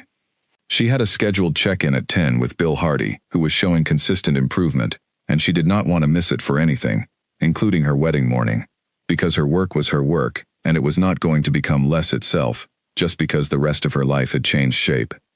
Bill Hardy arrived at 10 exactly. She ran through his numbers and they were good. His blood pressure was down another 3 points, and his color was the best she had seen it since February. She made her notes and told him to keep his regime consistent, and that they would move to monthly check-ins from now, which he received with a nod and a fractional smile. She said, "You're doing well." He said, Your plan works. She said, your consistency is what works. The plan only works if you follow it. He said, you're hard to compliment. She said, I'm just accurate. He looked at her for a moment and then said quietly, I heard this morning. She was quiet. He said, just the practical facts, that it was this morning and that it was quiet. He paused. Good. It suits you both. The quiet part. She said, thank you, Bill. He left. She sat for a moment at her desk and thought about what suited her and what did not, and she thought that Bill Hardy was right, which was something she would not have expected to think 4 months ago on Birch Street, about a quiet Thursday morning in a medical wing on an estate she had not yet been to, as the name of a man she had not yet met. Kate called at noon, which was exactly when Lena would have called Kate if she were going to call, which was the reason they had been friends for a decade. Kate said, I've heard something. Are you going to tell me or are you going to make me ask? Lena said, it's done. Kate said, today? She said, this morning. Kate was quiet for a moment. She said, are you happy? Lena thought about the word. She said, I don't know if happy is the right word yet. I think happy comes in layers, over time. What I am is certain. I've never been certain about things for myself. I've always been certain about other people's things, about what they needed and what to do for them. This is the first time I've been certain about something for me. Kate said, oh, Lena. She said, don't cry. Kate said, I'm not crying. My nose is just running. She said, it's June. Kate said, it's an emotional June. They talked for another 20 minutes. Kate said she would come to the estate soon, that she needed to see this kitchen garden Lena had mentioned 4 times. Lena said any weekend was fine. They said goodbye, and Lena put her phone down and sat for a moment, feeling the specific warmth of someone who knows they are known, who has been seen by the people who matter, and the warmth is not just about the happy thing, but about the 10 years behind it, that brought you to the place where the happy thing was possible. Owen called in the afternoon. He said, I've heard, and then, I'm glad. And those were the things Owen said when the things were real, simple and straight. She said thank you. He said, I'll come and meet him, when you're ready for that. She said, soon. He said, good. That was Owen. Gerald Cross heard about it on Friday through his channels, exactly as Dorian had said. The deal meeting on Friday afternoon lasted 3 hours. She knew, because she saw the cars arrive and leave through the window of the medical wing, and because she could read the rhythm of the house, which she had been reading for 4 months, the way you read any place you know well. Dorian came to the medical wing at 5 on Friday. He stood in the doorway, which was where he always was. She was finishing notes. She said, how did it go? He said, the way it needed to go. She said, that's the phrase you use when things go your way. He said, it went my way. She looked up. He looked different from the usual way he looked when a difficult thing resolved. Less tight, something in him genuinely easier. She thought it was not just the deal. She said, good. He came in from the doorway. He sat in the patient chair, which he had never done, and she found she liked seeing him in it, liked the ordinariness of it, a person sitting in the chair, because the chair was there, and they wanted to sit down. He said, how was your afternoon? She said, Bill Hardy's numbers are good. I had 2 check-ins and 1 emergency first aid call for a kitchen hand who cut her finger on a peeler. She's fine. He said, you're describing a Thursday in the medical wing to me. She said, it's what I did. He said, I asked how your afternoon was, not what you did in it. She looked at him. She said, my afternoon was good, productive. I liked the work. I missed Kate already, which is normal after a call with Kate. I had tea at 3. The kitchen garden looked good from my window. She paused. Better? He said, much. She said, ask me a normal question and I'll give you a normal answer. I'm still learning the vocabulary. He said, the vocabulary. She said, of being asked how I am as a person rather than as a function. He was quiet for a moment. He said, I'll keep asking. She said, I know. He said, and you'll keep learning to answer. She said, I'm trying.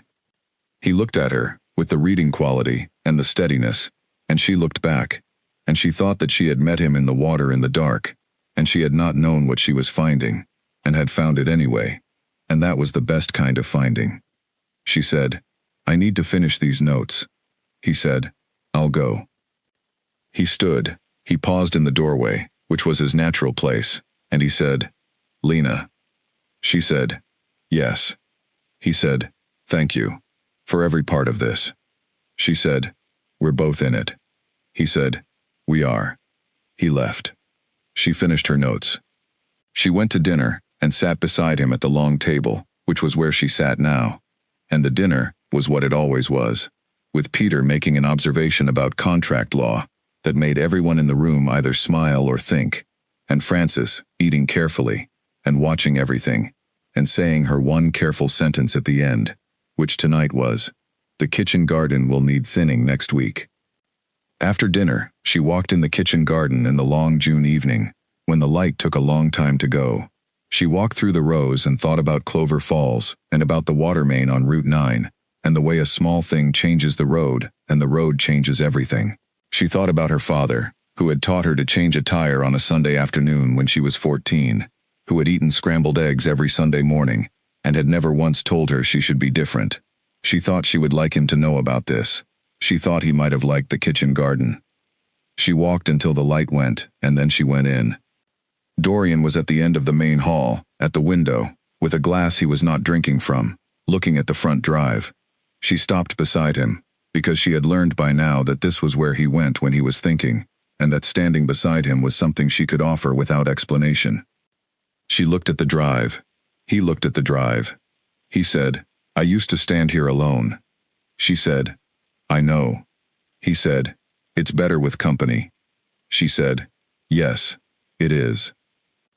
They stood at the window together in the last light of the June evening, and outside the drive was quiet, and the trees held their shapes in the dark, and inside the house was the sound of it being itself, the deep old sound of a place that had been standing for a long time, and expected to keep standing. She thought, "I am here, in this place, in this life." She thought, "I earned none of it, and deserved all of it," which is the right way round, she thought. You do not earn the good things. You become the person who can receive them. She was becoming that person. She had been becoming her for a long time. The drive was empty, and the light was nearly gone, and she stood there, and for the first time in her adult life, she was not watching for something that needed her. She was simply there. It was enough. It was, she thought, more than enough. It was everything. 6 months after the river. She counted it sometimes, not because she needed to, but because there was something in the counting that grounded her in the reality of how fast a life can change direction when the conditions are right and you are paying enough attention to let it. February to August. River to estate. Stranger to husband. Function to person. She was still working on the last one, which was the hardest. The kitchen garden in August was full and heavy and slightly overwhelming, the way productive things get at their peak before they begin to wind down. She had been helping with the harvest in the mornings, before her clinic hours, because one of the kitchen staff had a hand injury she was managing, and the shortfall in the harvesting team meant someone extra was needed, and she was available. She came in from the garden with mud on her boots, and changed and started the medical wings day the same way she always had, early and thorough. The estate had taken a shape around her that she recognized from the inside now, which was different from recognizing it as an observer. She knew which floorboards creaked and where the light shifted in the main hall at 3 in the afternoon, and which way the wind came from when rain was a day away. She knew the sound of the house at every hour. She had learned it the way she had always learned the things that mattered to her, slowly, by paying attention, without announcing that she was doing it. Bill Hardy had been moved to 3 monthly check-ins, which he attended with the punctuality of someone who had learned the value of attending. His wife had made Lena a cake, a fruit cake, dense and dark and serious, which she had brought to the medical wing in a tin and left without comment, and which Lena had eaten 2 slices of at her desk on a Tuesday, and thought was the best cake she had eaten in her life. Owen Cole had recovered fully. He had come back to the estate in June, thinner and slower, and with a new quality of deliberateness about his movements, but back. He and Frances had a manner between them now that was different from before his event. Not better or worse, just more present, the way people sometimes get after a near thing, as though they had agreed without words to stop taking the ordinary days for granted. Frances had, in the months since, become something she was not quite sure how to name. Not a friend exactly, or not only that, more like someone with whom she shared a particular kind of shorthand, built on 3 months of watching each other, and several conversations that had cost them both something, and had therefore meant something. Frances still ate quietly, and said one sentence at the end of dinner. The sentences were often directed at Lena now. Peter Garth's knee was significantly better.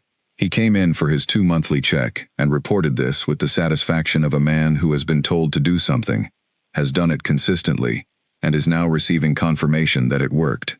He said, "You were right about the regime." She said, "You were right to follow it." He said, "I want to be honest with you. I was skeptical when Karis brought you here." She said, "I know." He said, "I was wrong." She said, "You were being appropriate." Skepticism is correct when you don't have information yet. He had looked at her for a moment and then said, "You're a very fair-minded person." She said, "I try." He had nodded once with the gravity of someone marking something in a ledger.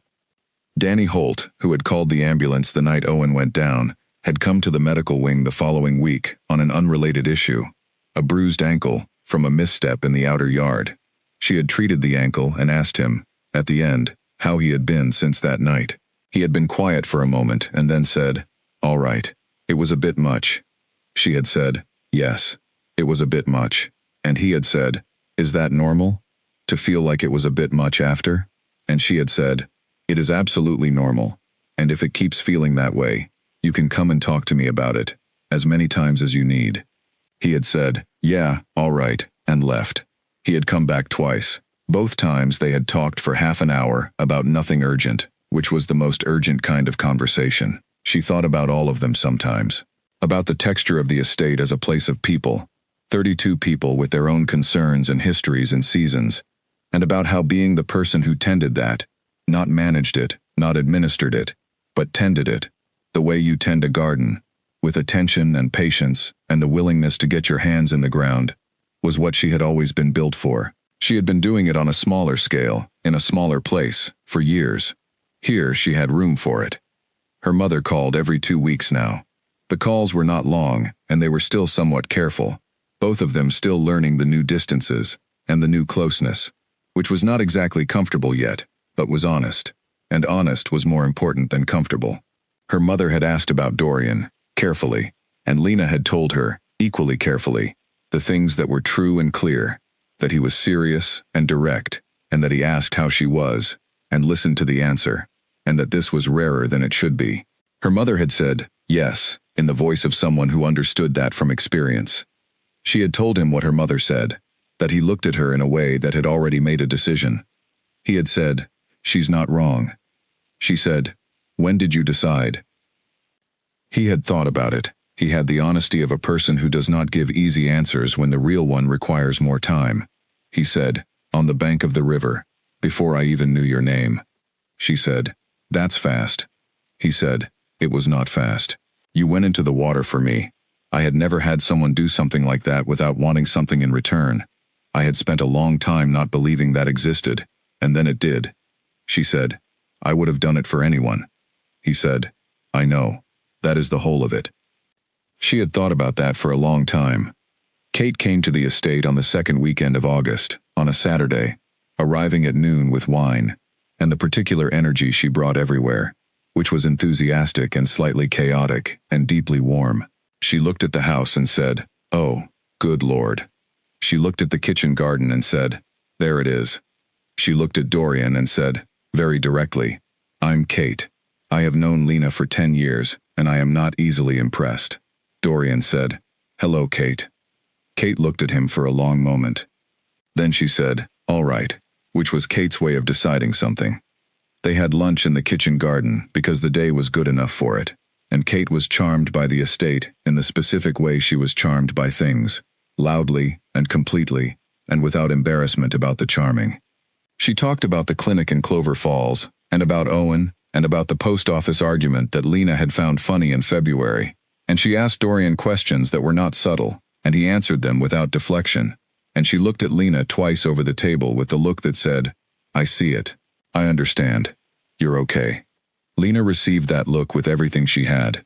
It was not a small thing, to be seen by someone who had known you in the small house years, the covered shift years, the years of giving everything away in small pieces and calling it a life. It was not a small thing for that person to look at where you had arrived and see that it was real. Kate left at 6 in the evening and hugged Lena for slightly longer than usual and said into her shoulder, "You look different. Not different bad. Different like yourself, but more of it." Lena said, "More of myself." Kate said, "Yes," like someone turned up the volume a little. She thought about that for days afterward. More of herself. She had been herself, always. She had never lost herself or spent herself so entirely that she disappeared. She was still Lena Marsh, who went to work early, and kept the supply logs in order, and knew everyone's names, and could not drive past a van in a ditch. None of that had changed. But she had always been a partial version. A version that stood at the edge of rooms, giving what was needed and asking nothing, keeping herself at a careful remove from the things that were for her, because receiving had always felt like a claim she had not earned the right to make. Now she made it, quietly, consistently, without ceremony. She made the claim of being a person who was permitted to be happy, to be held, to look forward to things, to come home to something that was hers. The framed photo was on her desk in the medical wing, face up. Her mother's face in the photo was 20 years younger, sunlit, and Lena looked like her in the cheekbones and the gray-blue eyes, which she had noticed when she was a girl, and had stopped noticing for years, and had noticed again. She was not at peace with everything. Peace was a process, and not a destination. And she was in the middle of the process, which was the right place to be. There were still things in the deep, quiet part of herself that needed time. Things about her father, and about the years of careful distance, and about the pattern she had built, and was now rebuilding differently. But she was in it. She was not on the edge of it, watching, giving, waiting to be needed, and then dismissed. She was standing in the middle of her own life, with her hands open. She had not expected this to be where the road went. She had been on Route 9, going home from her shift, and the water main had broken, and the detour had put her on Route 14, and she had come around a bend at 11:43 on a Tuesday night in February, and there had been a gap in the guardrail and she had stopped, because she always stopped, because she had never been able to do anything else, and none of that had been a plan. She thought about that sometimes, about the water main, and the detour, and the bend in the road, about all the small things that had lined up in the right order to put her exactly where she needed to be. She thought about whether that was the world being kind, or being itself, whether there was a difference. She thought, the road changes when a small thing moves, a water main, a storm, a decision to stop. She had always stopped. That was the whole of it, really.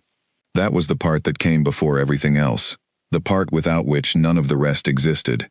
She had been built for stopping. She had stopped at the school van, and she had stopped at the river, and she had stopped at her own door, and let him in the third time he came, and each stop had led to the next one. She had gone into the water in February, with nothing but the cold and the dark, and a stranger she could not see clearly, and she had not thought about what would come next, because she had never thought about what came next. She had just done the thing in front of her, the way she always had. And what had come next was this. She was in the medical wing on a Wednesday morning in August, when she looked up from her notes, and saw Dorian in the doorway. Not needing anything, not asking anything, just there, standing in the doorway the way he did. She said, "You're in the doorway." He said, "I know." She said, "Come in." He came in. He sat in the patient chair. He looked at the room, which was her room in the way that this whole place was hers now, the supply logs in their order, and the photo of her mother, and the 40 books 5 minutes walk away on the shelf in the sitting room, which was really 60 now, because she had sent for more. She said, "How are you?" He said, "Good, how are you?" She said, "I am very good." He looked at her. She looked at him. She said, "The kitchen garden needs thinning this week. Francis mentioned it again at dinner." He said, "Francis mentions it every year." She said, "Does it get done every year?" He said, "Yes." She said, "Then Francis is correct to mention it." He said, "She's always correct." She said, "I know. She would like to hear that occasionally." He said, "I'll tell her." She said, "Good." Outside the window, the kitchen garden was full, and late summer heavy, and the morning was the kind of morning that knew it was already becoming autumn, somewhere underneath. The light a degree warmer, a degree more golden, the way light gets when summer is beginning to say its long goodbye. She thought about February. She thought about the gap in the guardrail, and the dark water, and the count. 30 compressions, 2 breaths, 30 compressions, 2 breaths. She thought about how the counting had kept her steady, had given her something to hold on to when everything else was cold and uncertain and dark. She thought, you count because it keeps you present. You count because the number is a rope, and the rope keeps you from being lost. You count because the person in the water needs someone who is paying attention. She had spent her life paying attention to everyone else. She was learning, slowly, warmly, with both hands open, to pay attention to herself. She looked at Dorian in the patient chair in the August morning, and he looked back at her, and there was nothing more that needed to be said about any of it. The river, or the deal, or the cold, or the counting, or the road that had bent and put her exactly here. All of it was present without needing to be named, which was how the real things were, the ones that lasted. She went back to her notes. He stayed in the chair. The morning went on around them, steady and good. The estate doing its work in the late summer warmth. 32 people, doing 32 jobs in the full knowledge that someone was there if they needed her. Someone who would come without being asked, and would stay without being told to, and would count when the counting mattered, and whose name was Lena Marsh, who had stopped at the side of a road and let the road take her somewhere she had not planned to go. She was glad she had stopped. She had always been glad, every time. She just had not always known what it would become. She knew now. She had gone into the water in the dark, and what she had found there was not what she expected, and it was better, and she would go into the water again, 100 times, and she would not do anything differently, because this was who she was, and the road would take her where it took her, and she had stopped being afraid of where that was. She had arrived. This was the place. She was home.